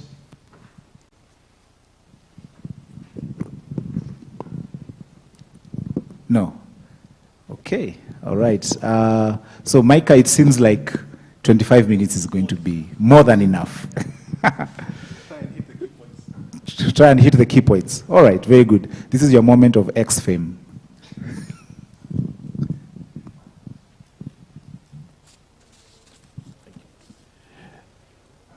Thank you, Chris. Ladies and gentlemen, good morning. Professor Idris, thank you very much. I recognize and appreciate the presentation. David from GIZ, thank you for this great initiative. To our hosts, David of E4 Impact and Marcy from ASEC, all protocols observed. Ladies and gentlemen, good morning. So my name is Mika Nyawade Shako. I have the privilege of running a boutique center for social innovation known as Savo Labs, where we help organizations design, implement, and assess projects within this East African region. And this is a particularly exciting session for me. And today I have the privilege of having great guests who, in terms of the conversation as has been framed, will try and address this key initiative here, this topic around strengthening the role of private sector to drive innovation research for industry.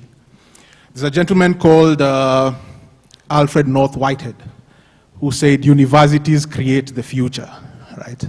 And when he was saying this, he meant it in two aspects. That number one, they educate the people who the future belong to, which is the young people, right, mostly. And then secondly, it is out of these universities that we expect to have innovation that impacts, right, what the future would look like or what the future would depend on, right? And I think key for this is that industry-university collaboration. So I think today I have a very distinguished panel here. Apologies, two of the people who are expecting, Harriet and Irene, were unable to make it. But I think we will cover a lot of the things that we need to cover today. So I'll give each of my panelists a moment to just introduce themselves, name, organization, and what you do within that organization relevant to our conversation today. I'll start with you, John, please. All right, thank you. Good morning, everyone. As was mentioned earlier, so all protocols observed. My name is John Matogo. I lead corporate social investment programs for IBM in the Africa and Middle East region. The I in IBM is not for innovation, but innovation is really at the heart of what we do as a company. The reason why I say this is because on Sunday we'll be celebrating our 113th birthday as a business. And in this space of technology, you need to continuously transform and innovate to remain relevant. So, we've seen companies come and go in this space, and for IBM to be there for this period of time, it's just you really have to be innovating. And innovating is really building the value in technology invention. So we have been at the forefront of technology invention over the 100-year plus period, but then how to turn that into business value. So we are a business-to-business company. What we do is sell our technologies to other companies for them to realize their vision. So I always say in the course of your day, you've interacted with IBM several times. You pick up your phone, do a transaction on mobile money, you do a bank transaction, you've hit an IBM system at some point in the course of your day.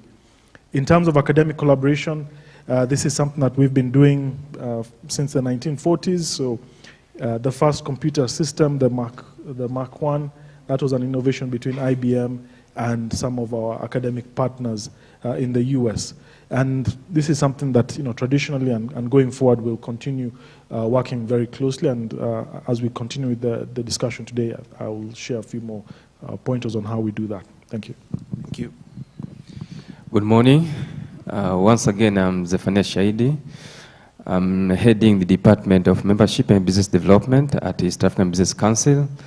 We are the heart of the private sector. We represent the interest of the private sector, and we connect private sector with other stakeholders like academia.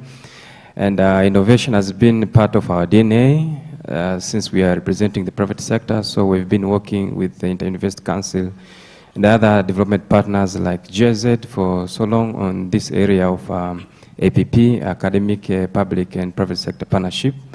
So we are keen on innovation, on the collaboration with the academia.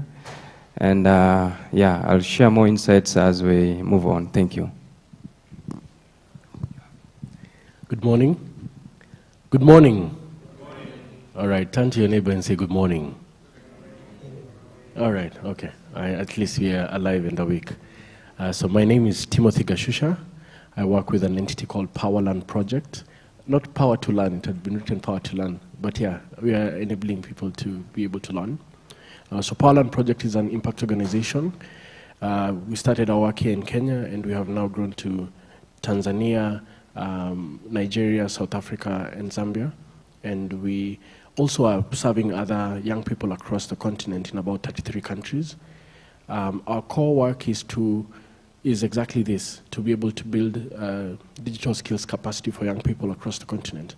But we go a bit deeper and do it in the form of now getting young people into software development skills, into coding, into AI, cybersecurity, cloud computing. The core intent is to get young people churned out as entrepreneurs, as tech-enabled pipeline. So we do a lot of lensing with academia, with industry in terms of now how do we transition these young people from just being skilled to actually being either employed or to launch their own enterprises. And we have been in existence for about 2 years. This is our 3rd year of operation with current footprint of about 5,000 young people who've graduated from our program and about 13,000 who are currently in cohorts, 2 cohorts for this year. So I look forward to share more about what we do. Yeah. Thank you, panelists. Great. So whenever most of these digital skills conversations are being had, they're always being approached from 3 sides, right? The supply side, the demand side, and joining those two, the intermediation. So I think I'll start with John here so that he can represent our demand side of things. So John, your organization you've mentioned has a long history of collaborating with academic institutions, whether for research or, again, you rely a lot on talent coming out of these institutions. I'm keen to hear maybe what your opinion has been around what makes such a collaboration successful and what opportunities exist for academia and industry to build stronger collaborations. Yeah, thanks, Shako. So, yeah, as you rightfully said, we are on, we can say, playing on 2 sides. So one on the being a business, a company that is employing and looking for talent, to make sure that our innovation engine is, always, working at full capacity. We're always, sourcing this from the market. But then the other thing you realize is that, the academic system or the way the academic program works is that, for any additions or any modifications or updates onto the curriculum, it takes a bit of time, right? You've got to go through a process for you to do that. But the business changes very fast. You need to, bring in new technologies into the market fairly quickly. By the time that translates into the curriculum, a lot of time has changed. So what we did is take a more active approach in terms of working with academia. So we collaborate directly with our university partners, and what we do is to sort of catalyze this relationship is to make available our technologies, make available expertise from the company to work closely with faculty and students. So through this collaboration, what we do is at no charge make available, what we sell commercially, the ecosystem. We give this to our academic collaborators for them to utilize in the academic process. What Professor Idris was mentioning, as they do their teaching, their research, and so on, universities, faculty members, and students can utilize these resources for that function. And by doing so, the students and faculty are utilizing, the latest in terms of what's available in the market. So that's a win for them. For the business ecosystem, when these individuals, like the students, graduate and leave the university, then they have hands-on experience and use of this technology, so they are ready to, let's say, join the market and become productive from day one. So that's a win-win from that side. But then also for the, let's say, the ecosystem, you then have individuals that are ready to join, whether it's the companies, ready from day one. So I think from this kind of model, we have all the different groups, benefiting and utilizing these technologies. Thank you, John. Zephania, let me come to you now. You sit at that sweet spot of connecting businesses to what they need, right? I think if you could just share, obviously digitization has become a very important thing for organizations as they try to find that competitive advantage, right? In your interaction with businesses in the region, what are you hearing to be the immediate needs on digitization, and especially around skills, right, and the human capital side of things? And what have you heard is their experience been in terms of finding this talent that they need? Thank you, moderator. Yes, it's true. Recently, most of our members, business companies, they are prioritizing digitalization. But one of the most needs, it was on the skills development for employees. Most of the employees, you see, we still have the generation before 90s, the generation Z and Y.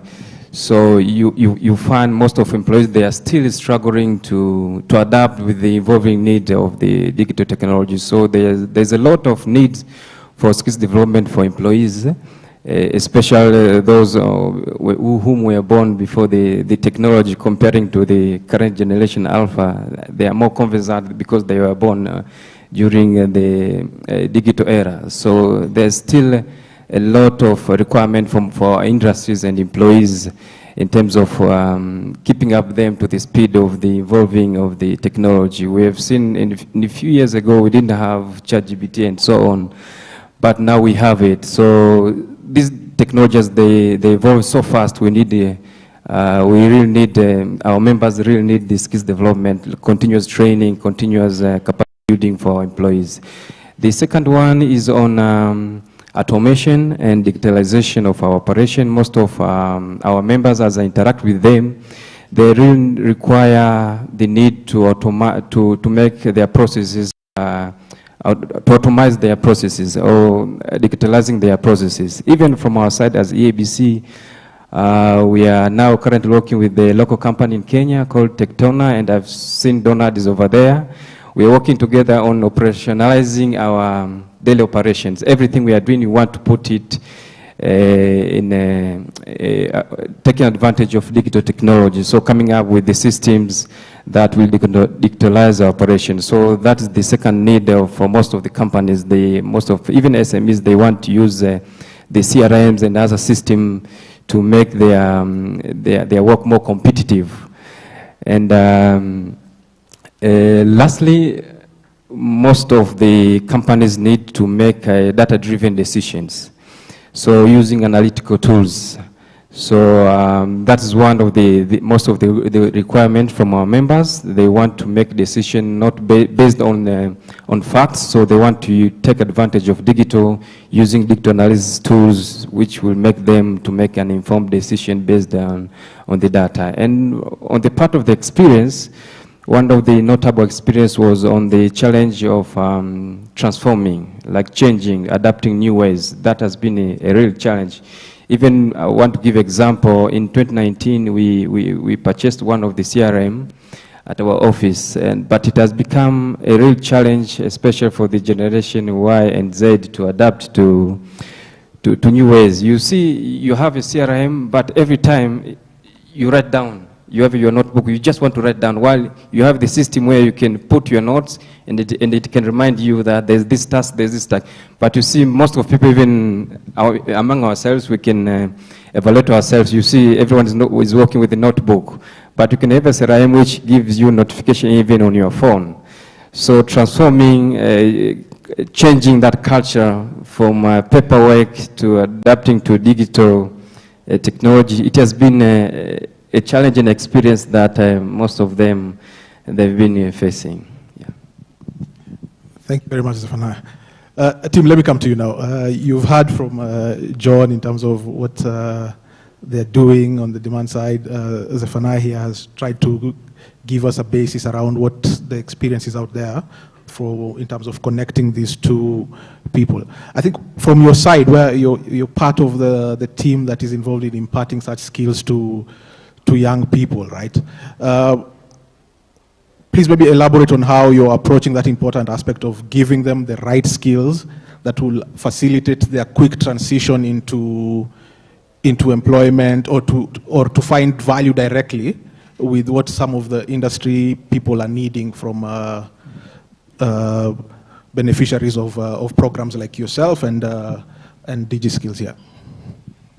Thanks. I think first, at the very apex, at continental level, we have a great strategy, the AU Digital Strategy for Africa, 2020-2030 strategy.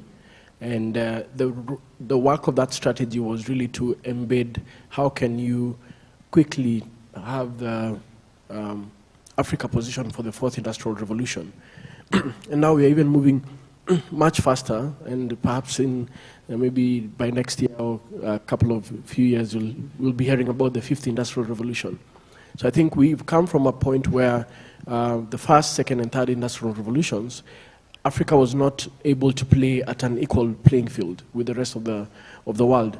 But with this new space of technology, we are positioned in a way to be able to quickly leapfrog the gaps that have been there by enabling a critical mass of people in the continent, human capital, to be able to, one, have the skills, and two, deploy those skills into industry to accelerate innovations, accelerate transformation of the continent.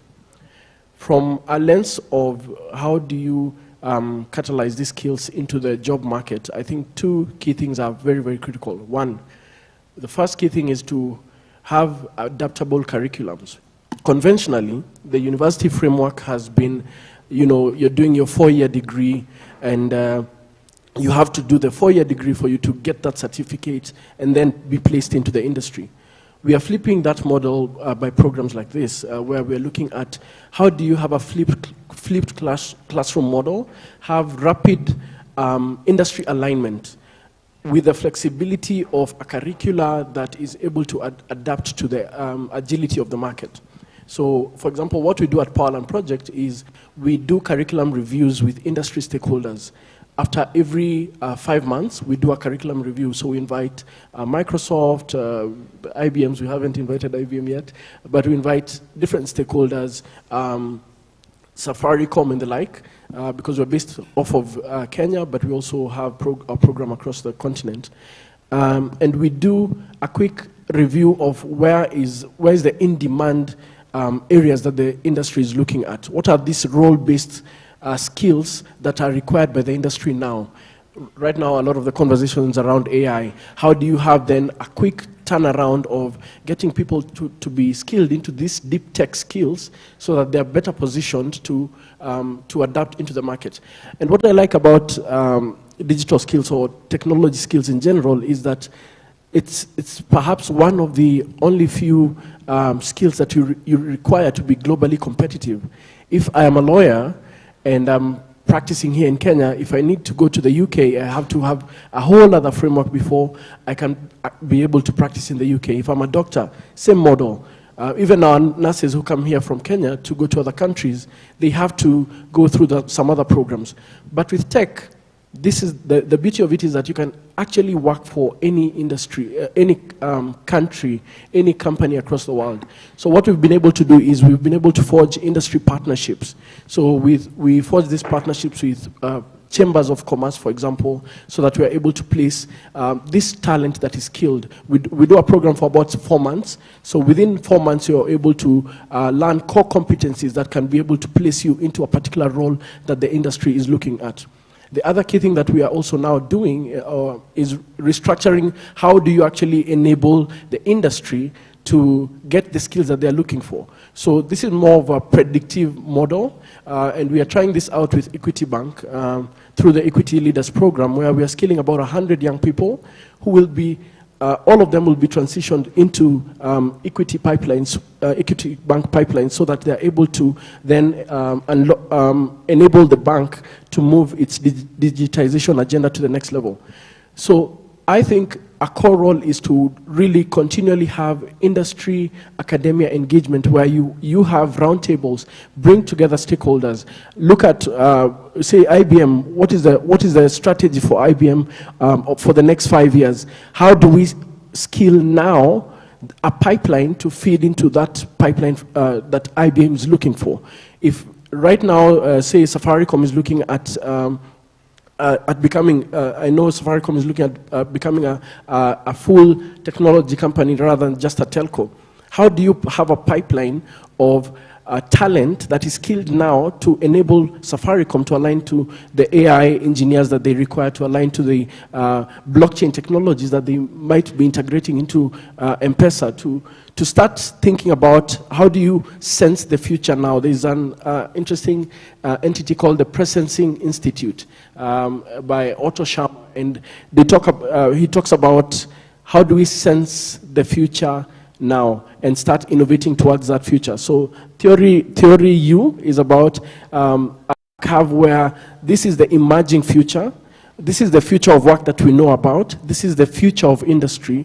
And how do we lens into that emerging future now by having proper skilling? And this skilling is really skilling based off of unconventional models, getting into the universities, disrupting how skilling is actually done with university. I know a couple of entities like IBM have been doing faculty skilling, which is very, very critical, where you are able to reskill the academia to actually see how do you repurpose the curriculum to meet the industry priorities.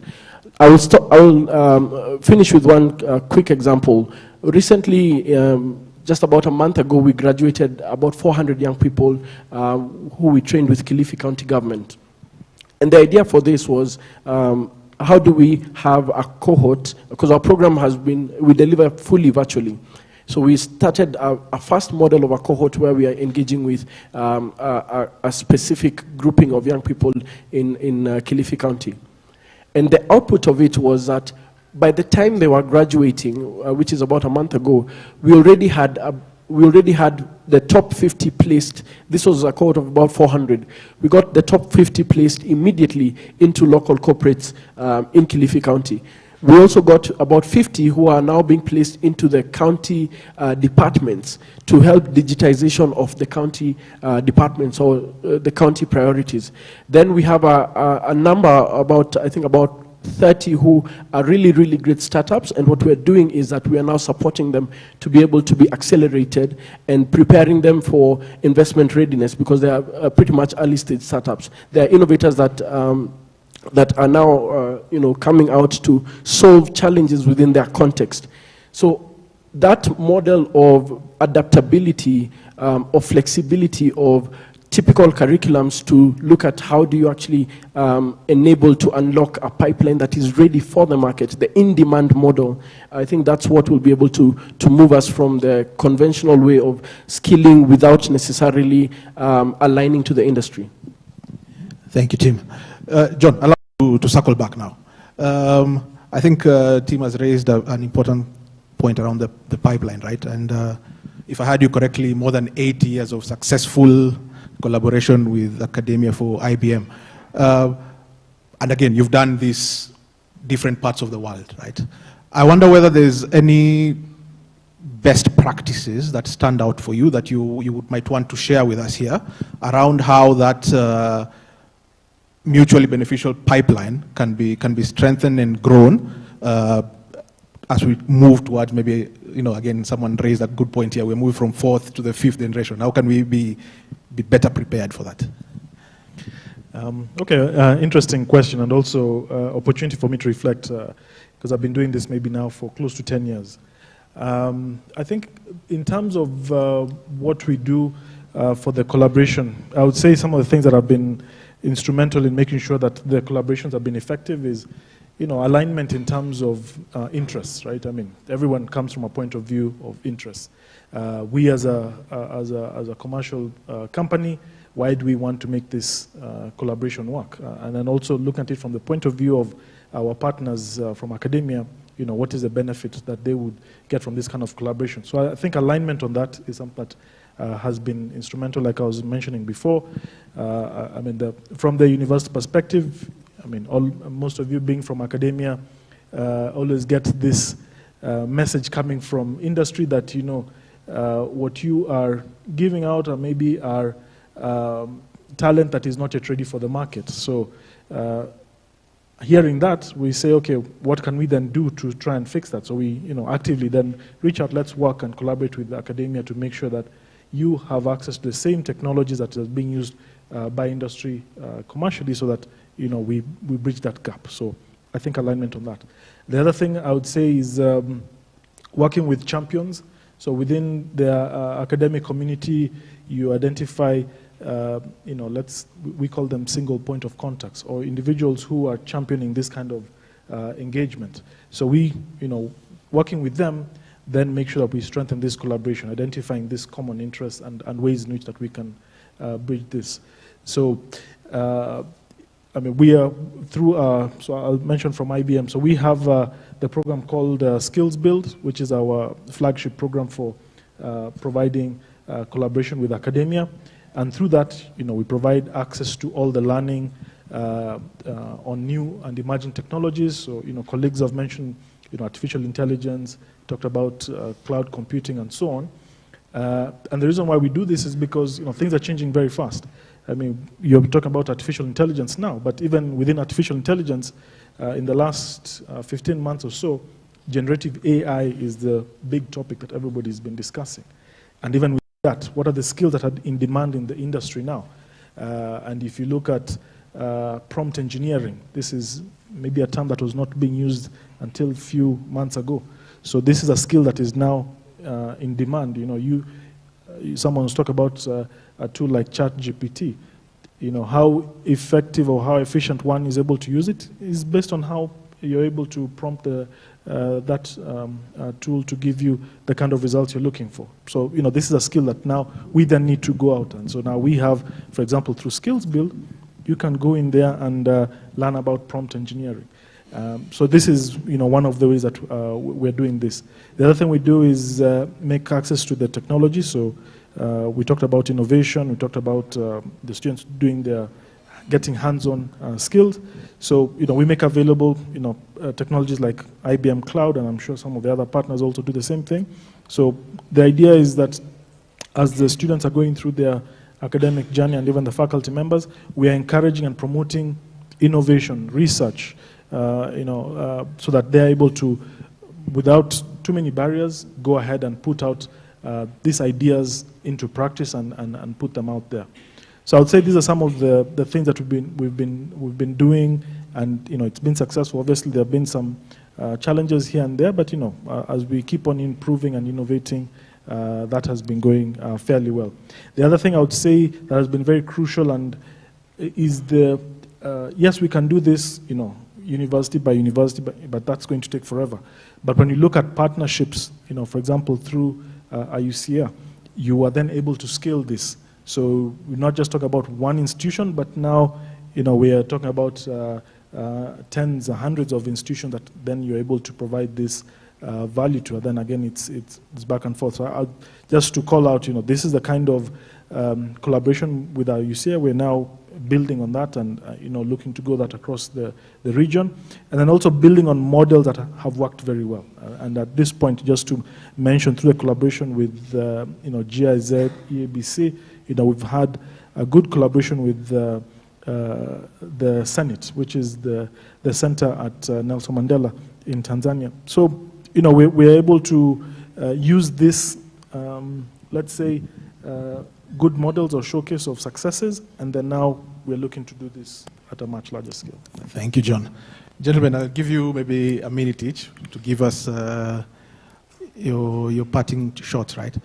Zephaniah, maybe to you, what would you like to see digital skills at East Africa do to make your life easier, right? When you go out there and interact with businesses, what would you want to see that would make that? Yeah. Thank you, moderator. I think what we need as of now, and to have something which is very sustainable, we need to form a solid alliance. We need to form a solid partnership between academia, private sector, and public and public sector.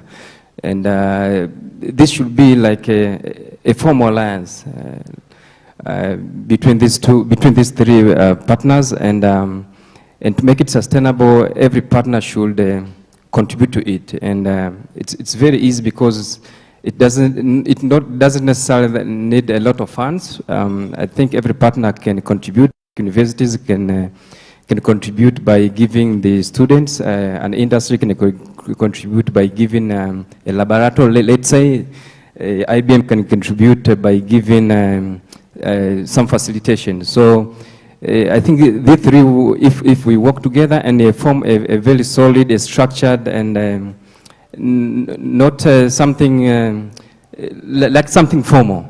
That's what we need for now, and I think that will be sustainable even after the end of the project.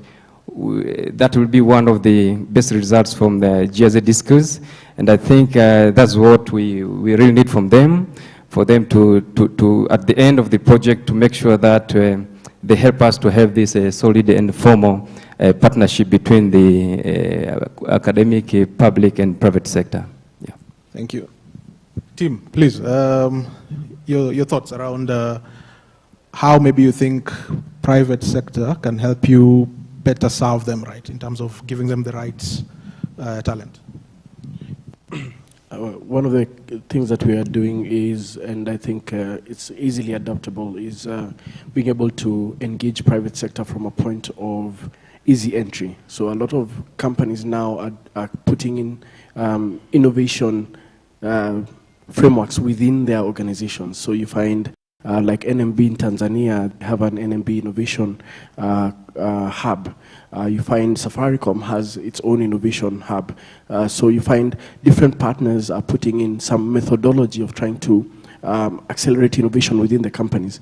But that lends to, without engaging the providers of the talent, who are the universities, who are programs like this, then there ends up being a disconnect, because the only innovation that's happening is just within the framework of what the internal stakeholders of that company are doing. So one of the key things that is very important is to frequent things like hackathons. So coming up with innovation challenges where you tell the industry what problem are you having? For example, if it's IBM, we ask IBM, what problem are you trying to solve? what challenges, what are your top 3 challenges or top 1 challenge? Then feed that into the ecosystem of the pipeline that is being scaled. Get this ecosystem to innovate around that particular challenge, then lends that back to the industry for adoption.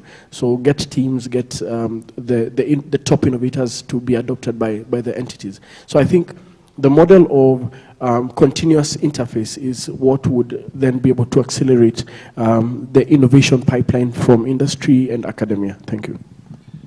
Thank you very much. I think that was a very insightful 29 minutes, Chris. So I think one of the key things that have come out for me is there has to be a continuous engagement around from private sector to academia.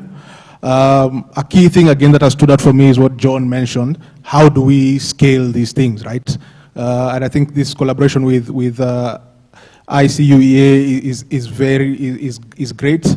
I've had the privilege recently of getting involved with something that Professor Ogada and Kenya are leading in Kenya here, called Kenya Network of Entrepreneurial Institutional Leaders.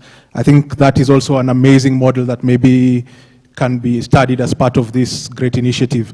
But other than that, John, Zephaniah, Tim, thank you so much. Ladies and gentlemen, thank you so much for your attentiveness. Happy for you to engage with the panelists after this session. Chris, over to you. Thank you. Let's give them a better round of applause. Thank you very, very much. So, ladies and gentlemen, we have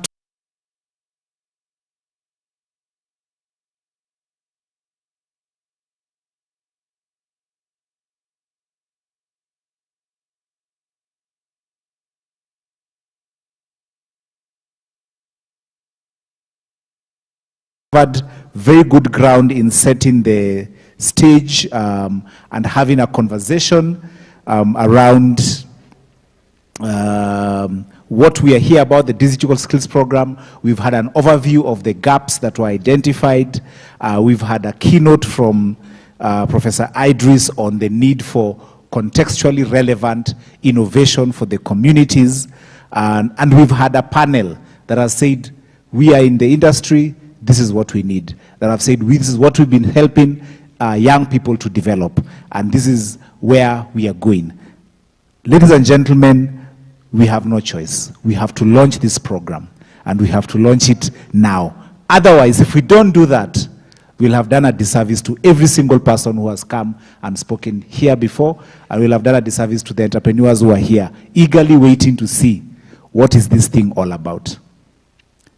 But then there's another reason why we have to launch it now. The tea is getting cold. It gives me great pleasure to invite to the stage David Cheboriot. David is our representative and lead for the Innovators Printer program, together with Fabian Gonzalez, who is also in the team representative in the digital skills training program. I'm waiting for movement. Then you can come. All right, David. David has assured me his presentation is the real Twitter.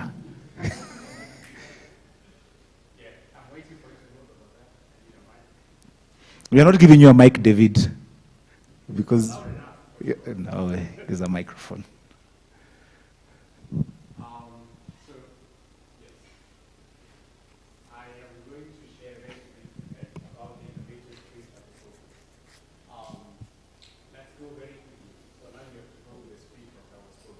Yes.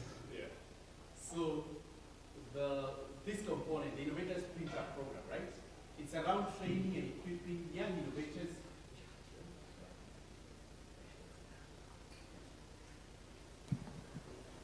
Training and equipping young innovators and budding entrepreneurs, right?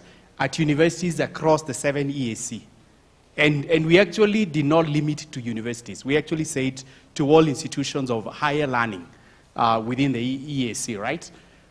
With access to knowledge and tools to scale up those innovations. I think we said there were a lot of ideas, but they needed to be launched. So this is what the Sprinter program is about, right?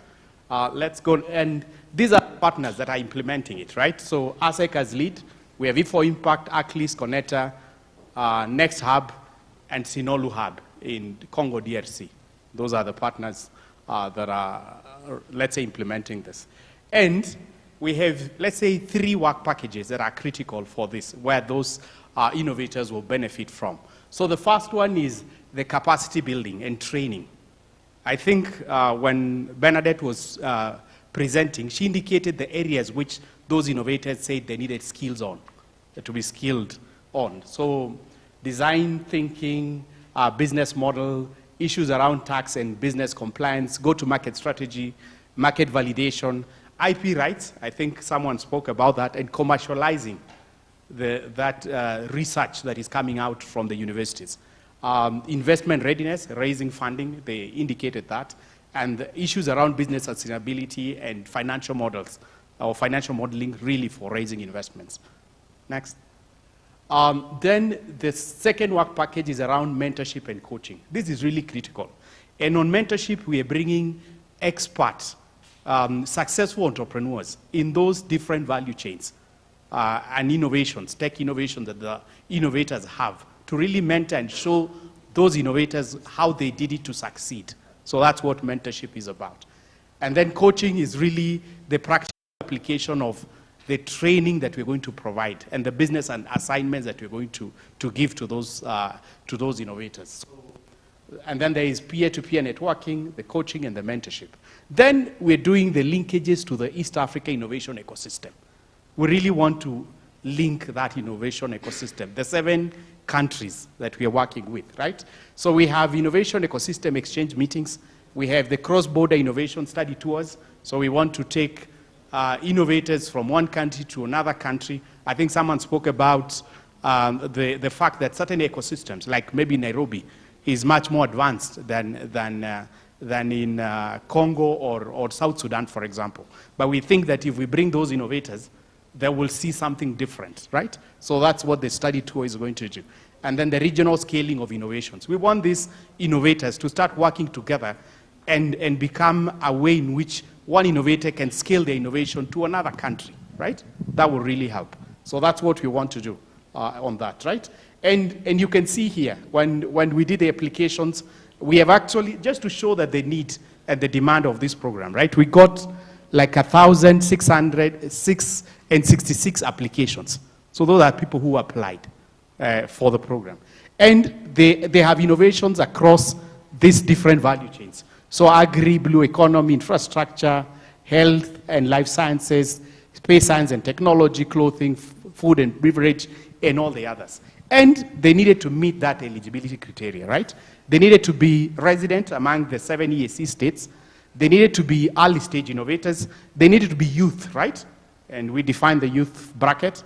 And they needed to be university students, because really, I think those findings and what we saw is that universities have to play a role in this. And so we wanted them, they are actually students, maybe final year, or have projects or innovations within the university, or recent graduate. So 2 years after they've just graduated, not more than that. So that is the target group that we are working with. Next. So with having received all those applications, we had a 3-stage screening. Administrative, to see that the applications were full, eligibility, to see that they met those criteria I told you about, and the technical screening, to really see the motivation and strength of the innovation, right? And that we have a bit of gender, as in this is a huge request from IUCA and GIZ, right? To really encourage more women to really participate, right? So there is that bit around the gender. And so we have the 30 innovators from the 7 countries, so giving us 210 innovators that we are going to work with. The next. Yeah, so this is just then the journey that they're going to make, right? So, and it's really a sprint up, right? So starting the modules on the 17th of June, and on the 18th of July, we'll have actually closed. So it's really a sprint. But within that sprint, we have the module that we spoke about.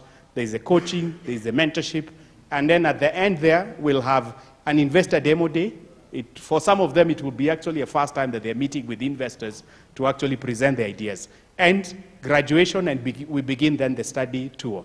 So the winners of each country will then participate in the study tour. So this is the package that those 210 innovators will actually make, right? And I think as I close, I've seen good partners here, the ones who are on stage, speaking about how they can collaborate.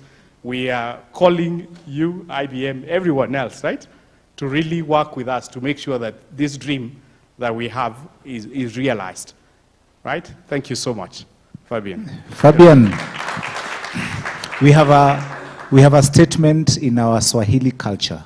It says, ukiona vyaelea, jua vimeundwa. Can somebody translate to German? Fabian, what it says is that if you see that it looks good, it means somebody has worked hard behind the scenes. All right? So, please. Okay. Are you able to hear me? Yes. Thank you for the warm introduction. Yes, I'm very happy to be here today and be able to present, when it comes, the second exciting module we are launching today. This is the implementation of short-term digital skills. So this component is being implemented by a consortium led by WINS in partnership with a startup who is also here with us today, and Black Intech. These 3 trainings are catered to different target groups, and I will now provide just a brief overview on which trainings we're implementing, and then a bit where we are and what the next steps are. So the 3 trainings are universities, I will read them here, university transformation towards quality education experience, data analysis, visualization and narrative generation, and digital marketing and e-commerce for business expansion. So the curriculum that we're using is available curriculum that has been provided by consortium members, and we are working together with a group of training experts from the region to ensure that the curriculum is adapted and validated also by academia representatives of the region. So the first training for universities' transformation towards quality education experience. The target group of this training is EAC teaching and non-teaching university staff. So the objective of the training is to strengthen the digital skills of both teaching and non-teaching staff in order for them to be able to provide a better quality education experience to students. So attendees can expect to acquire a set of skills that will allow them to improve management, organizational, and teaching services towards students. I will not go into detail on the curriculum because it's quite broad. We have a broad set of topics that we're covering. But I would encourage everyone who is interested in learning more about the specifics of the curriculum to access our QR code here, or the ones who are online to follow us in our social media, where you can access our launching page, and you can see the specifics of the curriculum. But I will just attempt to mention a few of the interesting topics that will be taught. So for this training, we will focus on the integration and installation of learning management systems, of digital management systems for universities, cloud technologies, ICT security services. This is just to name a few of the topics.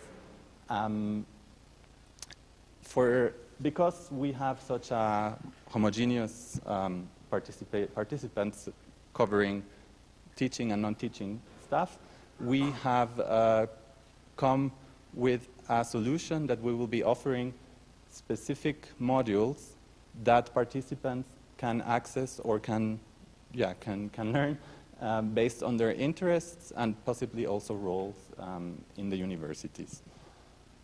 Going to the second training, no, sorry, one slide back. The second training, which is data analysis, visualization, and narrative generation. This is targeted to recent graduates from universities that are currently looking for a job. The aim of this training will be to improve their digital skills so that they improve their employability and prospects to become integrated into the job market. Our colleague, Mr. Zefania Saidi, was speaking about data-driven decisions for businesses. This will be a training focusing on improving the participants' ability to make data-driven decisions and visualize data and create narrative based on data. So this will cater to the need that has been also mentioned by our colleagues from EABC. Again, specific topics here include data types and structures, learning how to use data analysis software such as Capstone and our software, data visualization and aesthetics, amongst others. Our third and last training that we will be implementing is the digital marketing and e-commerce for business expansion. This is targeted towards employees of MSMEs and SMEs of the 7 EAC countries. The objective of this training will be that MSMEs are able to implement the latest trends in digital marketing and e-commerce. So they will learn how to use e-commerce technology to advertise and promote their products and services. Some of the topics here will include, for example, digital marketing planning, understanding customer behavior and customer journeys, e-payment systems, amongst others. So the trainings will combine a set of in-person and virtual settings. For example, the university one will be lasting for 5 days, where 3 days will be online and 2 days will be in person in different hubs or training venues that are well equipped and that we have identified in cooperation with our partner startup. The training for unemployed graduates will take place in person. This is a fully in-person learning experience. And the digital marketing follows a similar approach than the university's training. This will combine 3 days of virtual training plus 2 days online training. If we go to the next slide. So where are we now regarding the training, the program? The program is structured into 3 main steps, so to say. We will have a call for applications. Actually, 2 of them are open as we speak. The digital skills for quality education targeted towards university staff is currently open and is actually closing very soon, by the end of the week. So if there is anyone in the audience interested, we would encourage you still to apply. We're very happy to share that we have received around 2,700 applications from universities all across the 7 EAC countries. So I was exchanging with my colleague from Startup today. This makes us very happy, and we're inspired to see the interest in this training, which for us also is a reflection of the relevance and the need of implementing such a training. So the data analysis and visualization, actually the call for applications opened today. So it's also for anyone in the audience who is interested, a very good moment to apply. we will be reviewing applications on an ongoing basis, so participants are very encouraged to apply as soon as possible. And then we have the last training targeting MSMEs. This will be opened a bit later in July. So being that said, the selection of participants will be happening starting next week, at least for the first training, and with the final selection being end of June and starting with the trainings in July.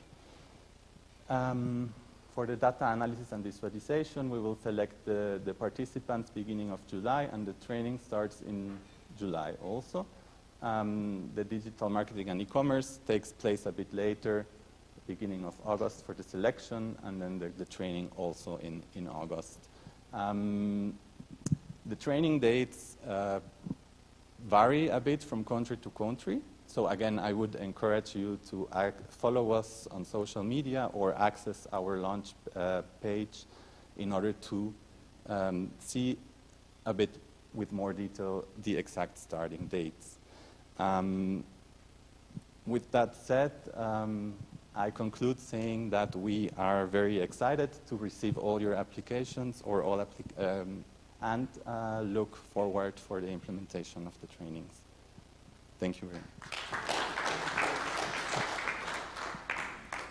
Thank you very much. So don't go. So we're going to do the launch of this program now. So let me have on the stage the representatives from ASEC, the representatives from E4Impact, ACLIS, WINS, and then let me have the technical team please remove the chairs. We're going to have this launch. Let me have the representatives from WINS Global, Black Intech, Startup Hub, the Next Hub, Connector, standing here. Let me also have GIZ. Okay, so we're going to stand here and we're going to launch this program. It's a big program. In Africa, we say it takes a village to raise a child. Today, it's indeed going to take a village to get the digital skills program up and running. Yeah. So the countdown can go on screen. Yes, so what we're going to do is we're going to have our chief guest, Professor. Yes, they didn't tell you that you're going to switch on the tap. Okay, we are launching this program, so our chief guest, stand up here. The representatives from the hubs, please let's be here on the lower side. JZ up here. Two programs. Which program? Yeah, so here. The hubs down here. Then our chief guest, David, yes, up there. Very good. And this is also going to be our photo session. Dr. Please join us up here. Yes. Up here. Very good. Okay. Dr. right here in between David. We have to break this male thing here. Yes, fancy. Yeah. Oh, okay, yeah, move this way just a bit. And then there's something there, Dr. Ratenmo. There you're going to be bathed in glitter. Father, very good. Launch mechanics, are we ready? Just wait, please. Yes, countdown is coming.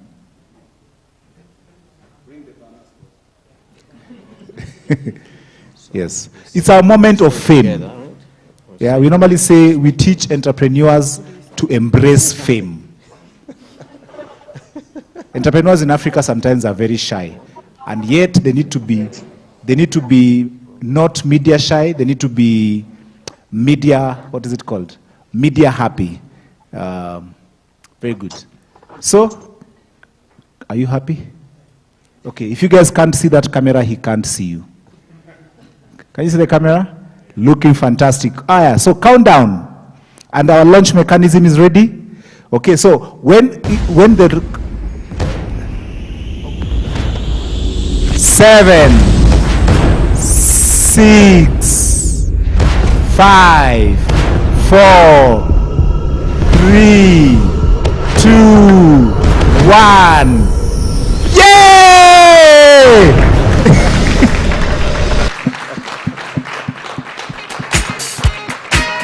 And let me give Professor to officially declare the program launched. Well, this is therefore to declare that the two programs, Innovators Sprinter Program and Digital Skills Training Program, officially launched. Wow, fantastic. Please encourage all the entrepreneurs in your communities to apply for this unique opportunity that is going to skill them. Let's shake hands for the camera. Let's shake hands for the camera. Very good. Fantastic, fantastic. Amazing, amazing. Thank you very much, GIZ. Thank you very much, East Africa Community, the Inter-University Council for East Africa. Thank you very much. Senate East Africa, thank you very much. East Africa Business Council, thank you very much. Our implementing partners, ASECI for Impact, CLIS, Wins, the Next Hub, Konya Startup Hub, and Black Intech. Thank you very much. Ladies and gentlemen, the tea is getting cold. Let's have our tea. Tea is for telephone.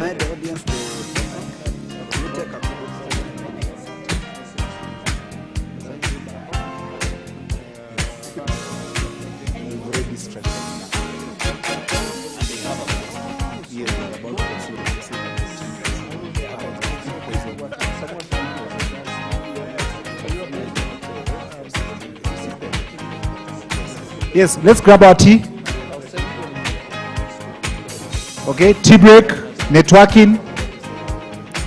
No, after tea break we come back. Oh yeah, guys, after tea break you come back. And I'm assured that there's lunch also. The tea break is 20 minutes. Okay guys, 20 minutes and we'll be calling you back in. Make chords, this is it. Congratulations. The chords are already made for you. You can drag one of these chord progressions.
side.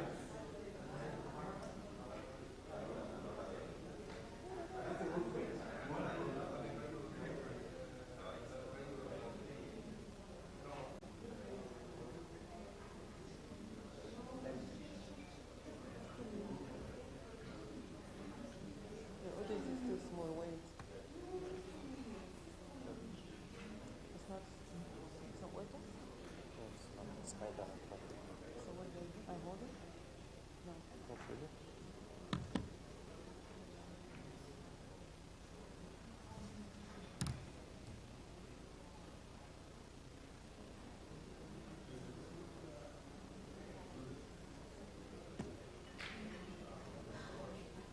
I would be tempted to do this.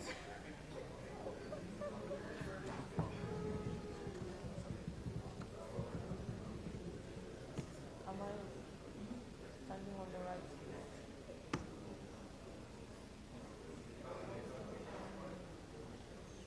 Battery measure.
Okay.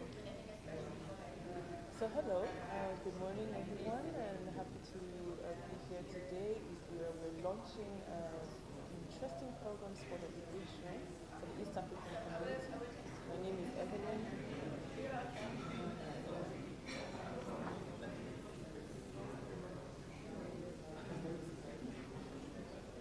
I need to shout.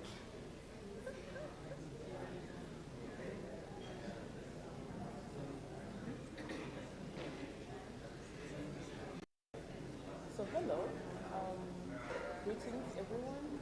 Happy to be here today. My name is Evelyn Wutazama. I'm an advisor and deputy head of program for digital skills on innovative East African industry, a project that is being implemented by Inter-University Council for East Africa together with the German Development Corporation.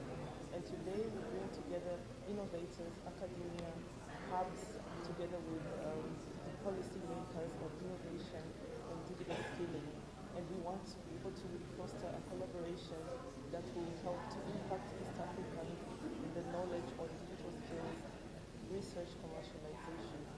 We're happy today to see and witness this occasion because it builds upon the success of what we have been implementing for years now, about 6 years, where our strong focus is to build and strengthen capacities of young people in East Africa related to innovation, related to digital skills, and we'd like to really see that the region is really picking up the need and to support young innovators, to support higher education institutions, to be able to transform towards quality education. And interesting enough, we're not doing it alone. This is a project that has been implemented with a partner landscape involved in the East African Science and Technology Commission, the East African Communication Organization, East African Business Council, and today we're joining forces with hubs and partners of all the 7 EAC partner states. We have Achilles from Burundi, we have Connector from South Sudan, and Impact from Rwanda and Uganda, and ASEC in Kenya.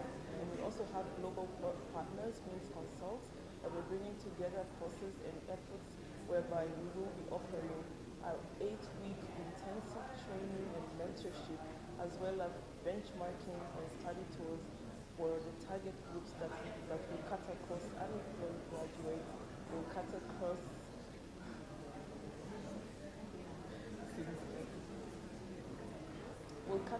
unemployed graduates, universities where we'll be training them on improving ICT infrastructure, learning experience for teaching and for delivery of courses. We'll also be teaching training unemployed graduates in the area of data visualization, marketing, digital marketing and e-commerce, and also we'll be training as well the innovators on research, commercialization, IP, intellectual property management, and really supporting more young people to become employed, and this means self-employment in the region, and to be able to come up with startup ventures and really scale the economy. So we are really glad, and we are hoping that through this journey we'll bring on board a lot of partners. We have IBM, we have Microsoft, that we are working together to bring in efforts and really build a strong collaboration to deliver impact in terms of training. And in the end, our goal and vision is to see that the region is harmonized in terms of really understanding the need for digital skills, but also how our young people can be able to adopt skills relevant for forming up startup ventures. And we are eager today to see that the East African community joins efforts with other partners to really move the wheel in supporting young citizens of East Africa. Thank you very much.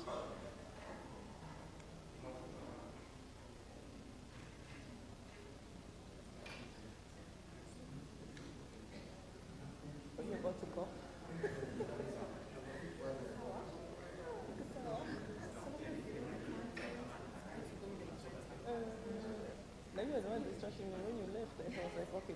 Right, thank you very much, ladies and gentlemen. One of our fantastic ladies here was having her own moment of fame.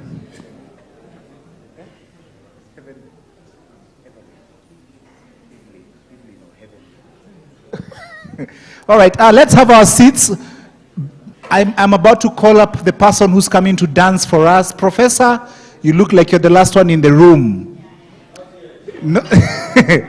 Let me tell you guys, if you had a university professor, yeah, did you suffer cuts and quizzes? Cuts and quizzes. What is a cat? A cat is an animal.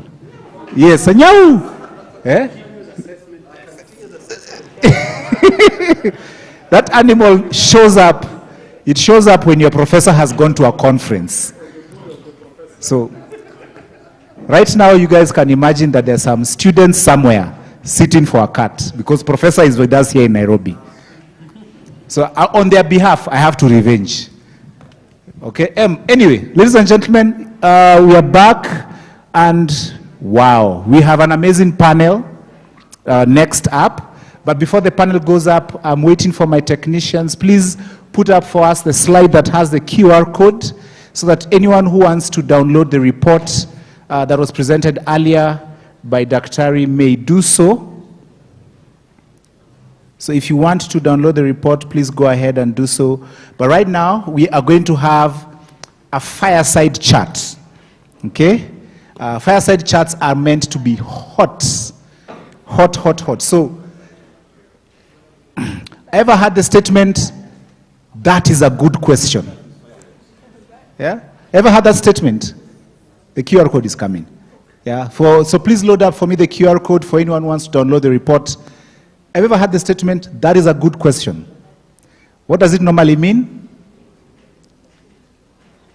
It normally means you've been asked a hard question. Yeah. Typically, it means you've been asked a hard question and you need your mind to first realize. So that's what the fireside chat is for. It's for hard questions.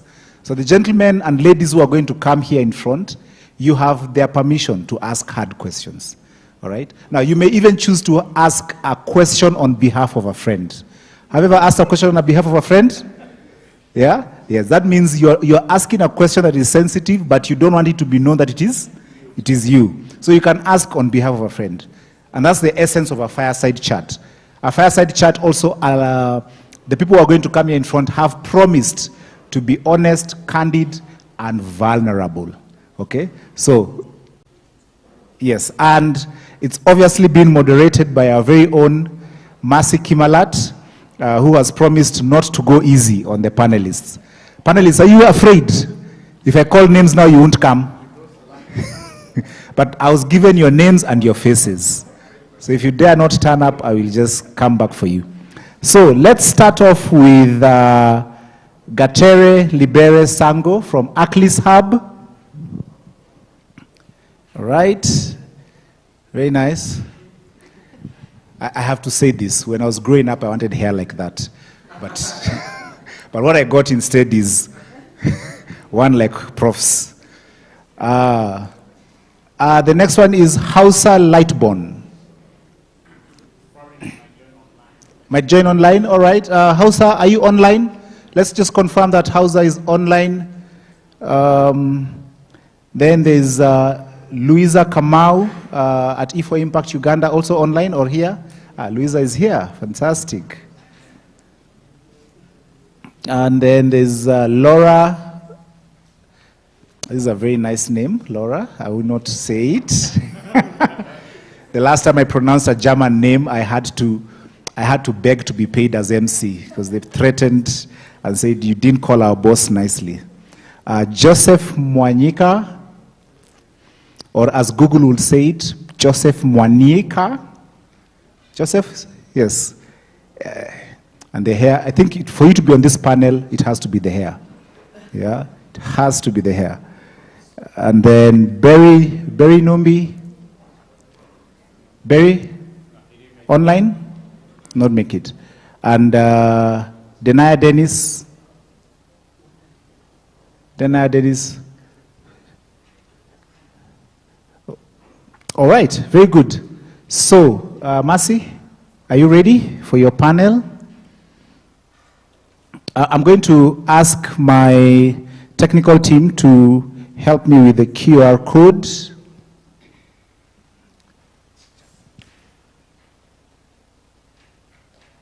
Yeah. So the QR code is going to come. So with the fireside chat, as the session is continuing, please feel free to put up your questions and your comments.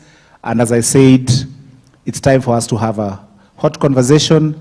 Mercy, these are gentlemen who are used to doing Twitter and X, so you're going to keep your session brief, 25 minutes and you should be done, okay? Great, thank you so much. How are we feeling? How many are feeling great? Who is, Micah, you're not feeling great? Great, that's the greatest of all, right? Thank you. So I think just a bit of logistics. Yeah, I can help remove the chairs. Wonderful. Thank you so much for all of you coming for this wonderful event. It cannot be as colorful if we do not have the participants both physically and also virtually. And for this program, one of the best things is how we are collaborating even as the East Africa community from a perspective of private sector. So we always say that universities need to collaborate with the industry, but even us as private sector, how are we actually collaborating? And this is actually a perfect example of how we're doing it. And so it's really putting them on the stage to actually share what they do, how they do it, what are some of the challenges, even picking up from the different research outputs that were shared by Dr. Bernadette from the training needs assessment, and even your own ongoing work, and really just aligning all that to why we need to focus on digitization as a key driver for the growth of the innovation ecosystem in East Africa. So as we start, do you have a microphone?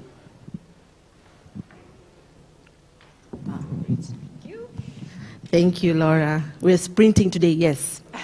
So in the spirit of sprinting, I'd like each of you to introduce yourselves, tell us where you're coming from, because you are coming from across Kenya, and David, you're supposed to also be on the panel. Yeah, so we also need to have David on the panel as well. So introduce yourself, where you're coming from, the name of your organization, and one key thing that has inspired you to work in this entrepreneurship and innovation ecosystem. You know, it's almost like being a doctor on call when entrepreneurs are reaching out to you. So why do you do the work that you're doing as well? So I think we can start with Joseph as we come down. Yeah. Okay, thank you. My name is Joseph Manfred Mwanyika from Tanzania. You say we are all coming across the Kenya, but yeah. My name is Joseph Manfred Mwanyika from Tanzania. I work with Innovators Ventures. Innovators Ventures, we are enterprise supporting organization dealing with supporting very early stage startups to ideate to the stage that they will commercialize, and then to investment readiness. And we also, on some occasion, like in a very convincing startup, we also invest in startup or through our venture fund. So what got us into this business of working with entrepreneurs, entrepreneurs meaning the startup early stage entrepreneurs, is the sense that, you know, in Tanzania, it's not like there's no investment coming in. A lot of investment coming in, but the target is focusing on the big entrepreneurs. And not most of them will also focus on digital innovation because most people doesn't understand the digital landscape. Because as we all know, the older generation are the one with the money, yeah? We can all agree on that, right? Yeah, you disagree? Yeah, okay. Okay, maybe it's part of like in Tanzania. So due to that, we felt like these early stage innovators, mostly from youth, they also need their voice heard, as they need the support to get where these bigger organizations, bigger companies are right now. So that's when we launched the Innovators Ventures, just try to energize the entrepreneurship ecosystem and support the early stage innovators and startup in Tanzania. Thank you. What about for you? What is your one key motivation? Money. Yeah, actually, for me, it's honestly speaking, I won't lie. It's this business is it's very profitable. Yeah, it's very profitable, and it has like a lot of money supporting startup. And one of my dream is to host like asset holding company, where the focus is to invest in a startup, so I can have like the portfolio of startup that I'll be investing in. So for me to reach there, I need to prepare the startup that I can be able to invest in, so that I can have like good portfolio. I can say that I go to invest in a startup that I don't know, maybe bigger company, because now a lot of people have the tendency to forge their books And so, but if I know the startup from scratch, I know where they started, where they're going, that would be easy for me to make my decision in the, when I want to invest. Yeah, thank you. Great, that was interesting. So my name is Laura Althaus Mugaga. The Mugaga is from my husband's name, in case you were wondering. So I'm a half Ugandan by now, and I'm a co-founder of Startup Africa. Startup Africa is an entrepreneurship hub. We have our headquarters in Uganda, but also have an office in Tanzania, and we will launch in Kenya as well this year. And we focus on the early stage entrepreneur. So one of our core components is a university program that we run with 10 universities in Uganda, 2 universities in Tanzania. And the focus is really on how to change the mindset to be more innovative thinking, to be more entrepreneurial, and then to start practically, and to replace a lot of theory support with very hands-on and practical support. And then we have a second program component where we provide initial investment and 2 years of coaching and mentorship to get high growth tech startups ready for bigger investments. And what brought me to do this, when I studied psychology at Munich University, and while I studied, I could feel that I like my studies, but I don't want to become a psychotherapist. But I also did not know what else I wanted to become. So I just tried out a lot of different things, and one of the things I tried was a 1-week entrepreneurship bootcamp. And in just 1 week, we learned practically how to start a business from scratch, and how to have a social impact with that. And that's when I felt of the stars were aligning for me a bit, that I felt, okay, this makes a lot of sense for me. This is what I want to do. I can create impact, plus it's sustainable because it has a business behind. And I think this kind of aha moment for myself when I was still at uni really drives me still today to work with a lot of university students across the region and to support them that they can actually do it, they can actually build something on their own. They're good enough, they're smart enough, they're enough. Because when I was a student, I always thought starting a business is for special people. You have to be rich, you have to be more smart, you have to be smarter. I'm not smart enough to do it. But I think I learned that I can actually do it. And I hope that we can support a lot of students and young people to believe in themselves and to build what they want to build. And that drives me every day.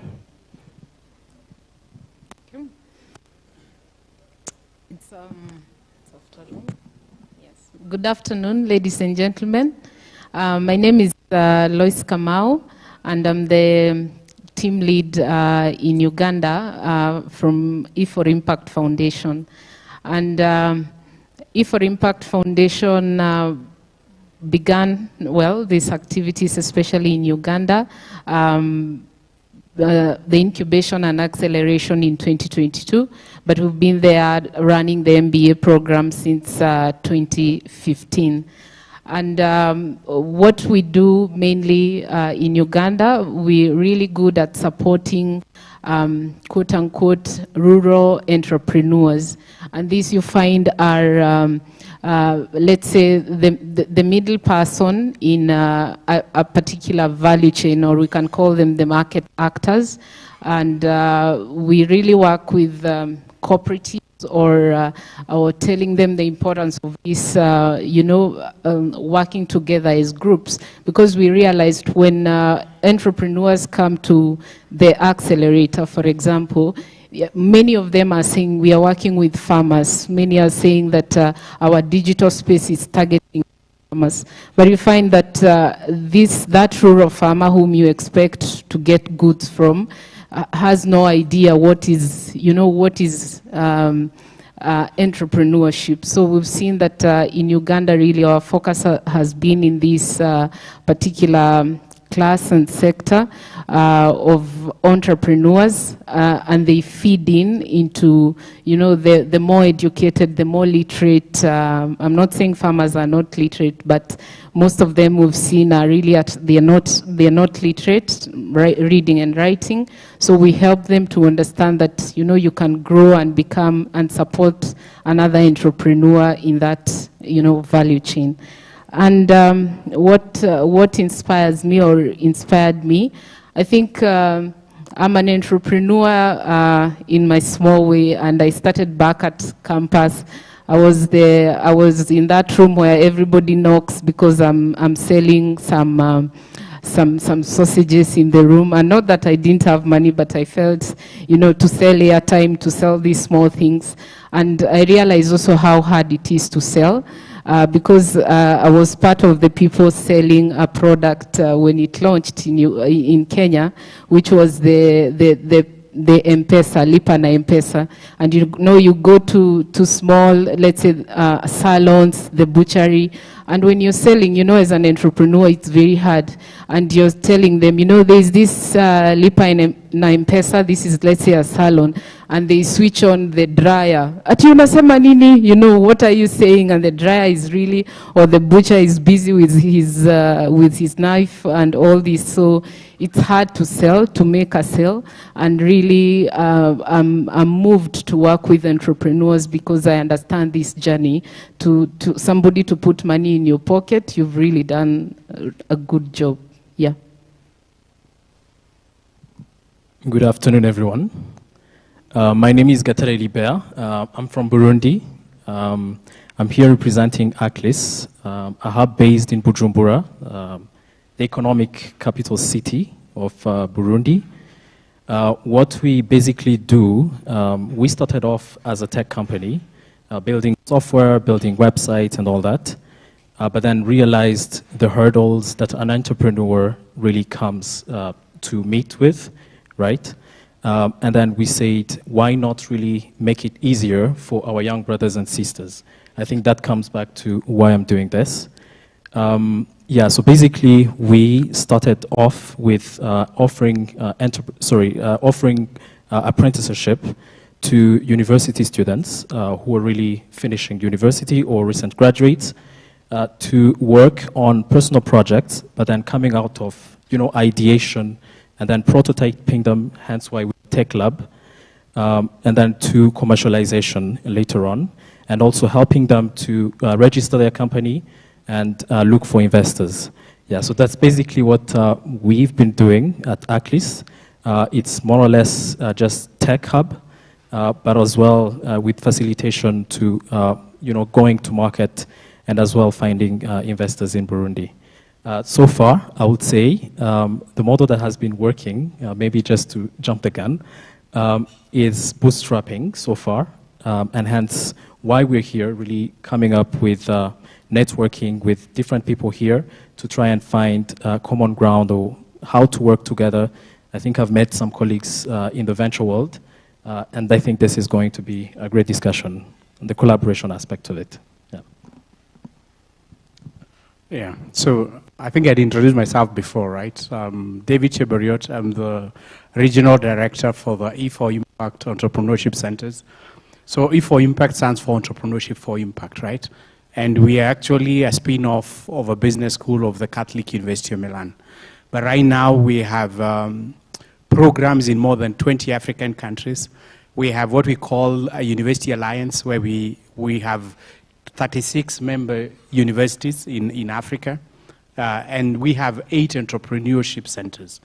So I think that the greatest challenge that we've actually had to face was actually to work with our universities, African universities, to actually run action-oriented programs on entrepreneurship.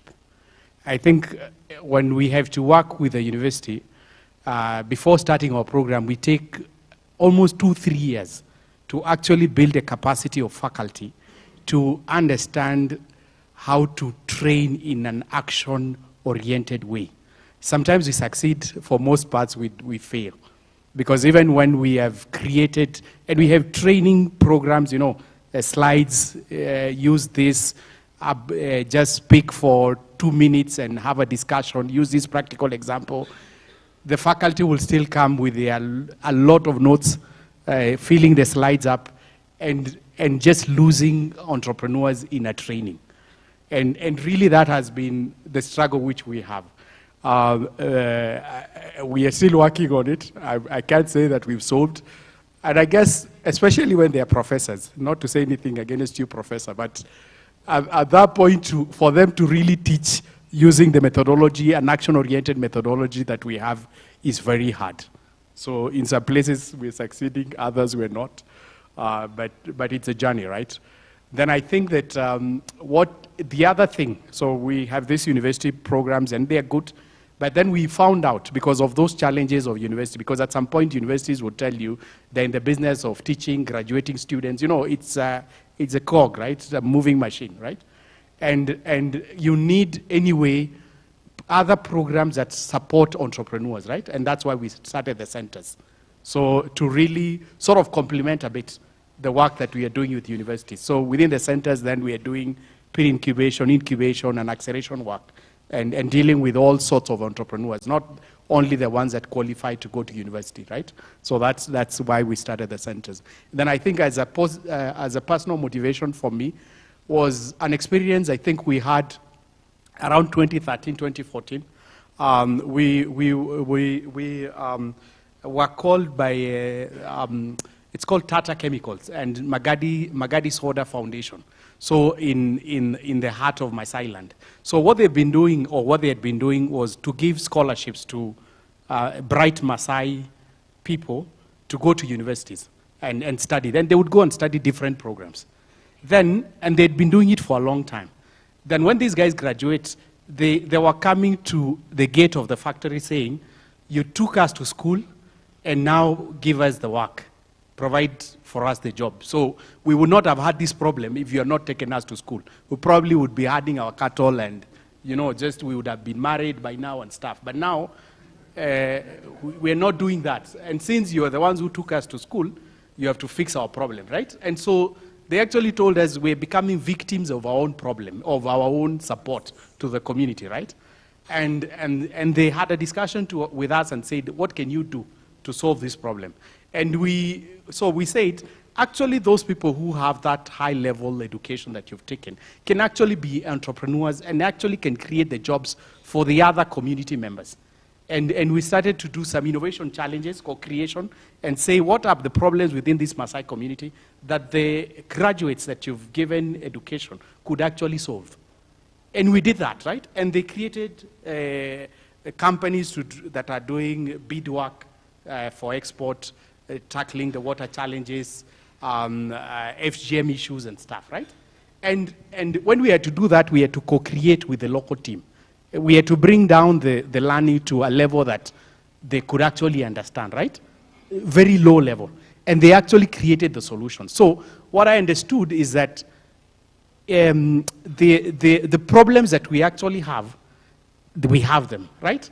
But actually the solutions exist within the people of those communities. And so if you create an entrepreneurial, innovative culture at the community level, then people would solve their problems and create the jobs that the community need. So that maybe is really my driving, it's really the power of entrepreneurship, right? To create solutions and jobs for local communities, yeah. That is great, thank you so much. I know it's not easy to share your story and realize where you might have succeeded or failed, but thank you so much for that. Just adding on to that, I don't think I mentioned my name. Of course, Christian introduced me. So I'm Masiki Malat. I'm the CEO for ASEC, which is Association of Startup and SME Enablers of Kenya. We bring like-minded entrepreneur support organizations just like them. And we represent their interests, but also supporting them to scale their impact in terms of how many entrepreneurs they're serving and also the region. And I think for me, my greatest moment with entrepreneurship was when I graduated from high school, no, from campus. Many people actually got jobs straight out of campus. But then I had to have a tough conversation with my parents who were saying, are you going to go for a job interview? And that time I didn't really want to work in the formal sector, you know, wearing suits, which is an irony. Now I'm wearing suits. But I wanted just to go out there and solve a critical need. I don't know why I had a passion for the community, because even through campus I was part of different clubs, societies, and you realize there's so much more that we can do in the community than only working in a company. So I was able to find a small startup that I was able to work on. Of course, we're not being paid. There was a lot of bootstrapping. My parents became my investors because they were funding the transport and lunch and everything, but really you start building that entrepreneurial mindset. And I think it's something that has resonated with all of you, because from what I'm hearing is that you all know the struggle, right? Because you are entrepreneurs in yourselves. And there's something that Prof mentioned about the mindset, that it has to be taught and it becomes a culture. And then, of course, looking at how you're making it easier for other entrepreneurs in their own journey to not go through the same challenges and pitfalls that you went through. And finally, responding to social needs within the community. So you've talked a lot about how and what you people are doing. The interesting thing would be looking at how you've been able to respond to emerging needs of entrepreneurs, right? And you've created not only programs, but even a space, a physical space for them to come in, access, meet your different partners and networks. But there seems to be a challenge in recruiting the right type of entrepreneur. What are some of the challenges you're facing in actually getting that talent to come into your space so that you can help them build that business that they can go out and actually solve the societal needs? Anyone is free to respond, yeah. Okay, so for us, so we support startup at different level. We have startup that are very early stage, that from idea or prototype, and we have startup that are on later stage, which are on commercialization and they're ready for investment. So I can start with the challenges on startup which are looking for actual investment. So in Tanzania, actually very few startups qualify for actual investment, given that most of, I don't know about other countries, but in Tanzania, most startups, they're focusing on looking for grants, not focusing on actually growing their businesses. So an investor can't just come to invest in your business and you don't have customers, you're not like government compliant. So that becomes very, very hard for investors to actually invest. So even we have like most programs that we are running on investment readiness, even in our venture fund, the next fund, to get quality startup is kind of very hard, because the startup that you are looking for, the startup that have bigger name, most of them you find like they are always on these like looking for grants. Like, okay, now you've got some few grants. What do? Do you grow your business, or do you divide that grant within your team? So that's like one of the biggest challenge that we face in Tanzania to this startup. So actually you get very few startup that qualify, and then you might find some are qualified, but then they don't have the sustainable team. They will find like someone is just like by themselves, and those kind of startup is so hard to invest in. Because now no one is holding you accountable.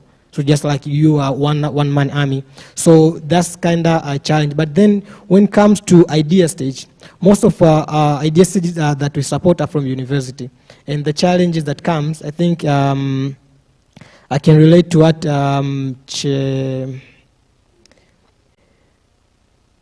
E for impact I said sometimes it's very hard to initiate a conversation with the universities, given that they have like a lot of bureaucracy, that you might send an email and then it might take 2 to 4 to 5 months to get response, and then after response they need the board to see it, and a lot of bureaucracy. And then once you get to the university to work with students, and then you get that the lecturers will tell, so you have your program, we understand, you're a training student, but then these students have the courses, they have coursework they need to pass, and then like you might agree on the timeline to implement the project, and then some lecturer will come, no, I have a test. Then you can't do that. Or they'll tell like, you need to postpone your program to a couple of months because this time students are preparing for tests. So it gets so hard, and then that, let's say you are running a same program to 5 universities. One university has tests. That means their student has to pause the trainings. Then the question will come, are you going to pause to all of them to accommodate the one who's test, or you're going to move on, then this one will catch up? And how are they going to catch up? So that is like a challenge that we most face in like working with the universities. And then coming to ideas from the graduate, the idea comes, the challenge comes that most of the innovators from graduate, they are not starting businesses based on passion or based on the challenge that they saw in the community. They are starting their business because of lack of employment opportunities. So they feel like, okay, there's no opportunity, there's no employment opportunity, let me try business. Yeah, so because I remember we launched one program, and most of the application we noticed that most idea came from ChatGPT. So now people can just go to ChatGPT and ask, like, can I get best idea for startup in maybe agriculture? And then they're not even like trying to do anything. They just copy everything as it is. You even notice, you even see like those prompts from ChatGPT. They just paste the way it is. Yeah, so it's like they don't want to try because they're not passionate about the businesses. So that's like the biggest challenge going to the innovators that want to start their business from the graduate. And some of the one that started the business when they were at the university, the challenge come. You started in a team, you really believed in it, but then when the challenges come, you don't have money and stuff, and everyone come from different background and have their own family. One of the team member will get employment. He will leave the team. Another one will get employment, will leave the team. You leave like you get like 2 members remaining. They raise a grant. Those 2 that left will come to collect their share. We were from the beginning, just give us our share. Because the grants are public, right? Everybody will see that this startup will receive the grant, so they will come. After they come, that's when like most this startup actually fail at this stage because of these challenges that are existing on different level. Yeah, so I think let me just allow other people to contribute. Thank you. I think there are lots of challenges that I feel are the same in Uganda, which is, I think, already interesting as we are talking about the EAC, that I think across the ecosystem, I think a lot of these challenges are the same. I think the general problem is like lack of pipeline, and I think also the strategy that we tried, but which comes with a lot of challenges, is to work closely with the universities. As we've talked, as we heard before, I mean, universities produce ideally great innovations and lack like the commercialization aspect. So we try to offer that support to the universities, but then there are again other challenges that come. So for example, the issue of IP. I know there are 2 sides. The university wants to benefit, but then the student doesn't want to feel locked in a way. And I feel there's still a lot of work to be done, because we have, for example, students that say we don't want to start because there's a policy at the university that they will take 30% of my company or something like that, and they feel scared that, or they decide, let me rather start after university, but then already the ecosystem can't really work, or all the activities that are planned around the support of the students can't unfold if students feel actually hindered or scared to start. So this is, for example, also one challenge that we are facing, working with and hope, or with a pipeline where we think there could be a lot of potential with the universities. Then plus, I think Joseph mentioned this aspect of time. Students are students, they have to finish their course, they want to have good grades. So how do we balance that? And I think when we look at the study that we had in the morning, this aspect of how much are your studies aligned with the business you're working on, I think was relatively low, right? I think it was like 30% or something. And I also feel that there could be an opportunity if like the final year project or the coursework and so on would be much more aligned with the actual innovation or businesses entrepreneurs would want to work on. And that would again give us, hopefully, a better pipeline. Yeah, but we are still trying to figure it out. Happy to hear more solutions. On top of the challenges they just mentioned, I would like to highlight two challenges that we came to realize as time went by. You get entrepreneurs who have ideas, but then the skills to build what they want to realize are lacking, right? Let's say they want to develop like a mobile application that does, X and Y, and then you find they don't really have those skills, or they're not up to date, right?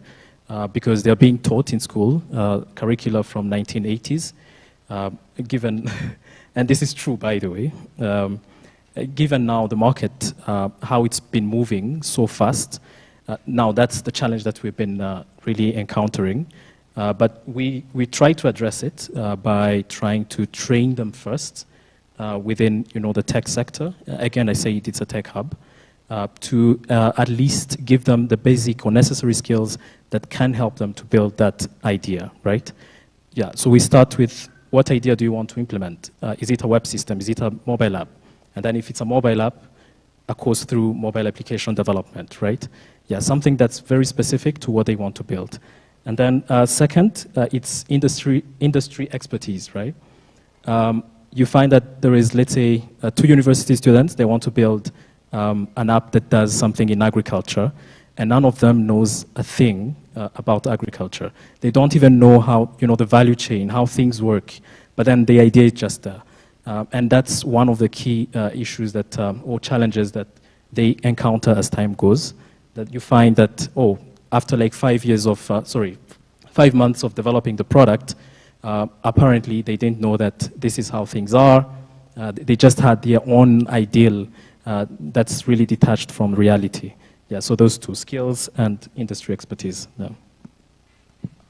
I guess very briefly on this, and I think it's something that is happening here in Kenya. I think it happens in all the East African countries where we have the pitchpreneurs, right? People who want to go and pitch here, win an award, go to the next pitch and win one award, and they are not building the business, right? They're just, and if you tell them there's no award, then they are pissed off, they complain, they write, they just feel entitled. And I think that then what would be the solution, and what have we tried to do to have then a good pipeline? I think in the past we used to have a call out and sit back and wait for the results, right? And then you have to evaluate that. But then I think that over time, since we knew that that is what is happening, and we tend in that style as well to get innovators that have been in 10 hubs also applying in our program, we then sort of inverted that and now started going to the field ourselves to look for innovators. And you go out of Nairobi, you go to rural Kenya, and you get very good innovators and innovations that someone had not even like spotlighted them or even identified them. And then you support those, and they're very genuine with what they have. So if you cut across them and they come into your program, you find that they're committed, they were not expecting to win anything, and they're really grateful with the support that you're providing. So I would say that this is a way in which we are, let's say, managing that problem, right? Yeah. Well, thank you so much for those insights. And I'm coming back to her. Okay. Yeah, because I want to combine one question with that one. Looking at the different challenges you mentioned, right? So it's actually identifying where this pipeline is coming from, and it's like what you're saying, largely from the university, right? But then, yes, there's a challenge, but also there's an opportunity to actually be more innovative, right? Because if you look at the ESO, the Entrepreneur Support Organization, you're sitting between the community and the university, right? So then looking at the aspect of digitization, and you mentioned something about the mobile application, fintech, right? How to pay mobile money. What is really the role of digitization? How can it actually close some of these gaps that you've actually identified? And if you have any examples also of how you've collaborated to do that in terms of solving this challenge of pipeline of talent, or entrepreneurs who only attend half of the training and then run off when they realize there's no money, or many other challenges. So how has digitization played a very key role in either solving that talent, access to talent gap, but then also looking at even the aspect of collaboration.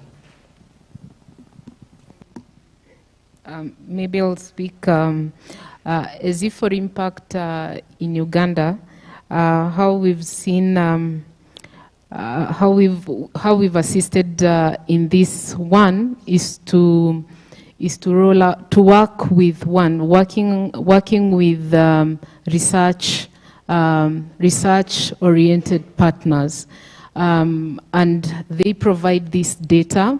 For example, in a particular value chain that, well, we've worked, let's say it's in the, I'll give an example, we've worked in the pig value chain, and they are saying there is money if 1, 2, and 3 does this, the farmer does this, and they provide this data to us and we disseminate this information to the various groups that we have, or you know, share this information widely.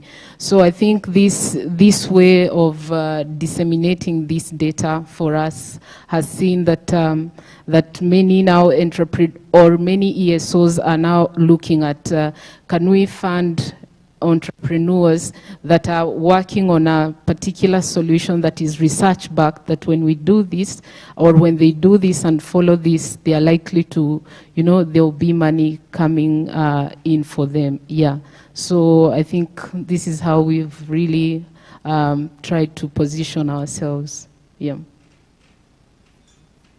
Maybe to add on what she just mentioned, the role of this digitalization in trying to curb, let's say, these issues in talent, how we normally go around it, it's partnering with existing organizations or companies that have like programs for learning, right?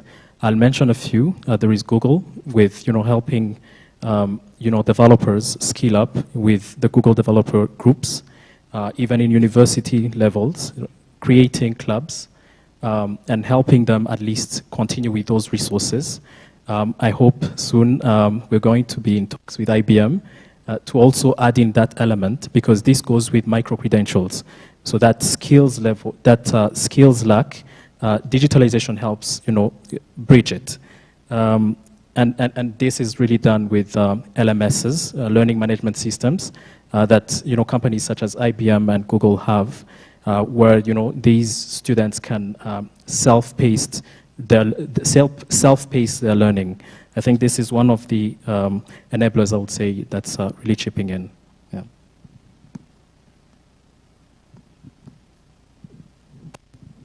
Yes. So I can start maybe from startup at because we have like different levels. Startup at investment readiness level. So this startup, their biggest challenge, as I mentioned, is that most of them are focused on grants. And as if for Impact said, I don't think if I can pronounce his name. Okay.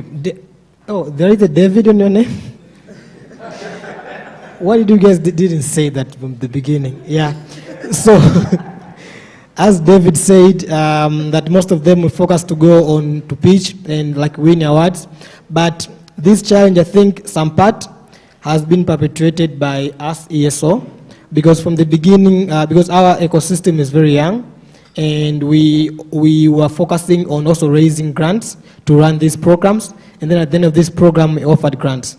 And as we all know, grants, most of grants, like most startup, once it's been given, they might disappear with it to come back to the next tranche with the cooked data, and then they have the data. You have to give them the money, and if you don't give them, you have trouble with the donors that gave you the money, because now they just want.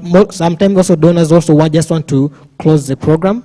So they also try to avoid these complaint from innovators, complaint from the hubs. They just want to. So knowing that, what innovators initiated, that instead of focusing on raising grants to run this program, we also have started our own bootstrapping fund. We used to call it Innovative Venture Fund, but right now we've rebranded it to the Next Fund, where we, from our accelerator, at the end, we don't go for grants. For the qualified startup that are complied with the government, have a bit of traction, have team, and all the requirements that we put from the beginning, we'll be able to get investment from our bootstrapping fund. And apart from that, also, we have a venture room where these startups can be able to actually list their businesses. And because we are part of different investment networks, some of the investment networks can come and source deals on that pipeline. So in order for you to be in that pipeline, you have to go through our 360 diagnostic, where we get to see the level you are, what you have, are you qualified for investment. If you're not qualified for investment, then you won't be listed on that platform. So that is to give that hunger to run the business to the startups. So we've built that digital platform where startups can list their businesses, and then different investors can just come in and source for pipeline and get some deals, and they get to invest on startups. But coming to ideation level, so we've partnered with some few universities in Tanzania. And also, I remember last year, we partnered with CRDB Bank and University of Dar es Salaam to train university student, the one on ICT department. We train them on in-demand tech skills so that they can be their own talent in building these solutions. Because we saw one of the challenges that they face with these students is that they complain, okay, we have idea, but we don't have fund to actually build the system. But if we can focus on building the digital skills they need to build those solutions, so themselves they can have at least a prototype that they can be able to use to showcase. Because now if you have a prototype, it's easy for you to fundraise instead of just having an idea. Thank you. Thank you for that. And I think I just want us now to move to the final question on, yes, we see, in a way, a high overview of the ecosystem, how it's working. We know where the system is broken, in which parts. We know what these young students actually are going through within the university. We also understand the frustration of faculty, whether it's innovating within the university. You also understand the challenges of investors, right? They want a certain criteria to be met, but you're also lacking in terms of technical skill. So even if we fund this young innovator with the funding to build the platform and build the team, there's still some other gaps. So the key question is on, we all are doing great things in our own spaces. You know, we have Kenya, we have Uganda, Tanzania, Burundi, South Sudan, and many other countries.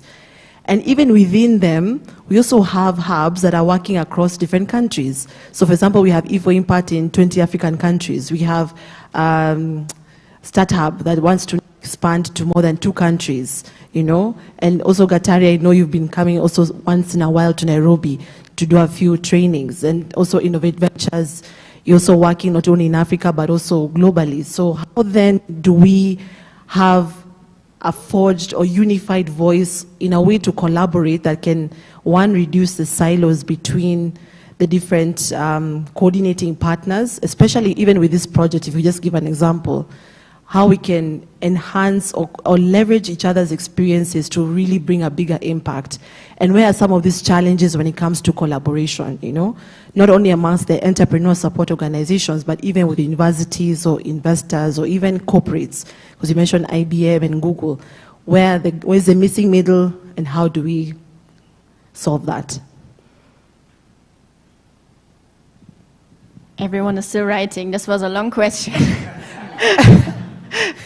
So, and I think let me answer on one part of the question. So I think what also the purpose, I think also partially of us sitting here, is that we all represent different hubs in the EAC, and that we want to strengthen also how we can work together, and as you said, Mercy, not to work in silos, but we seem to have very many similar challenges as well. So I think actually spaces like this are already, I think, a really good start to just meet each other more and talk more and see more what's going on.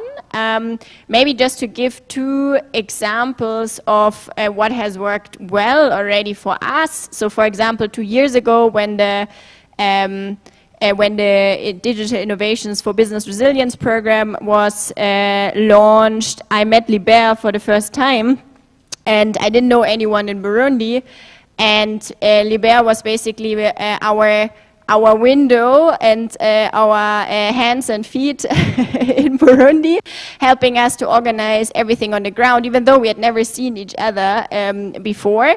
And I think what happened from that is that now we have this strong connection, so where anytime I know, okay, there's a program running in Burundi, or I need something in Burundi, I know who to reach out to.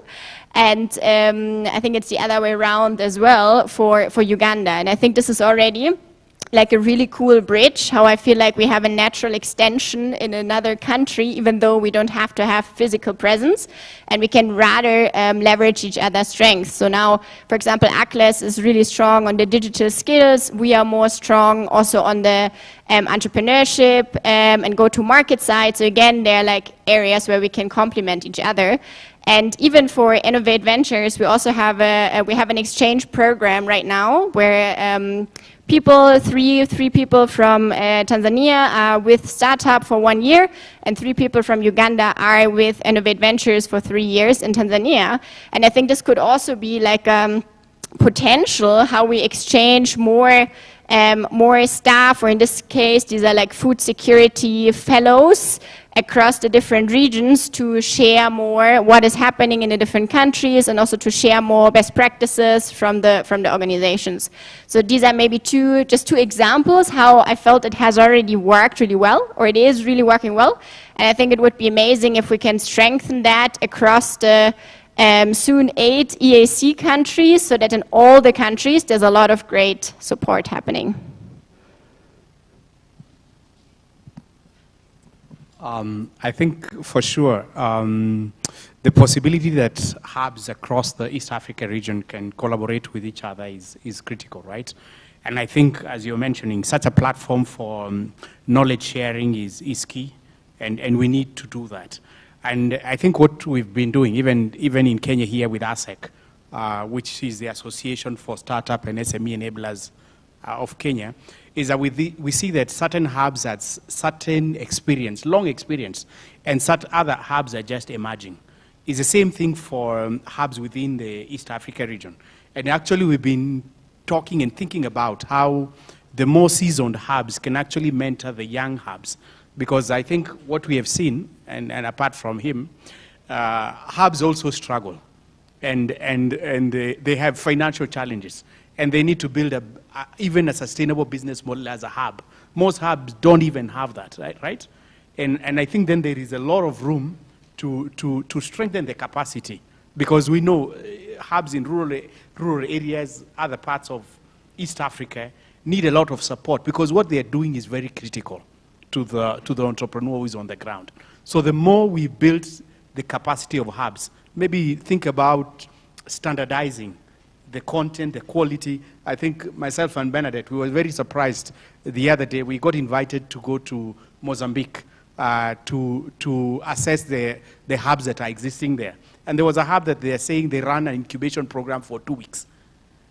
And they're speaking about their graduates. You spoke about yours doing it for 2 years, right? What can you do for 2 weeks, right? So I think if we standardize certain things, we elevate, right, the quality of what the hubs can do. Yeah? I know here, and some ecosystems, maybe Kenya is a bit ahead, Rwanda is catching up. What about the others? Can we really bring up everyone else to the same level? And having such a network could be a place really for doing that. Yeah, that's what I would say. Yeah. No, thank you so much, David, for sharing that one. We also have an online engagement. So Denaya from South Sudan is online. Can we put him up on screen? So Denaya was actually supposed to be here, but was unable to travel, but we still have him virtually participating. Great. We can see you. Great smile. So Denaya, maybe you can share your perspective on how collaboration has worked, and also what, just a bit about also what Connector Hub is doing. Thank you so much, and I hope you can hear me very well. There's an echo. Sorry.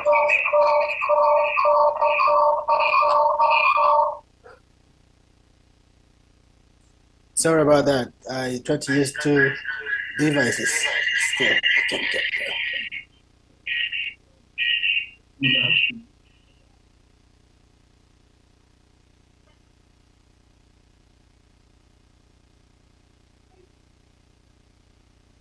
Okay, thank you. Sorry about that. I'm excited to be part of this program. Unfortunately, I couldn't travel, but I've followed all the conversations from the start and the wonderful work that everyone is doing in their respective hubs and also universities. So, as you said, my name is Denai Dennis from South Sudan, and I am the director of Connector Hub. What we're doing is to work with the young people from universities, a similar vision and mandate that most of the organization and the hubs are doing within the region. And this is our second time participating in the D-Skills program. I just wanted to say something about the previous engagement, and what we have learned is, as an institution. So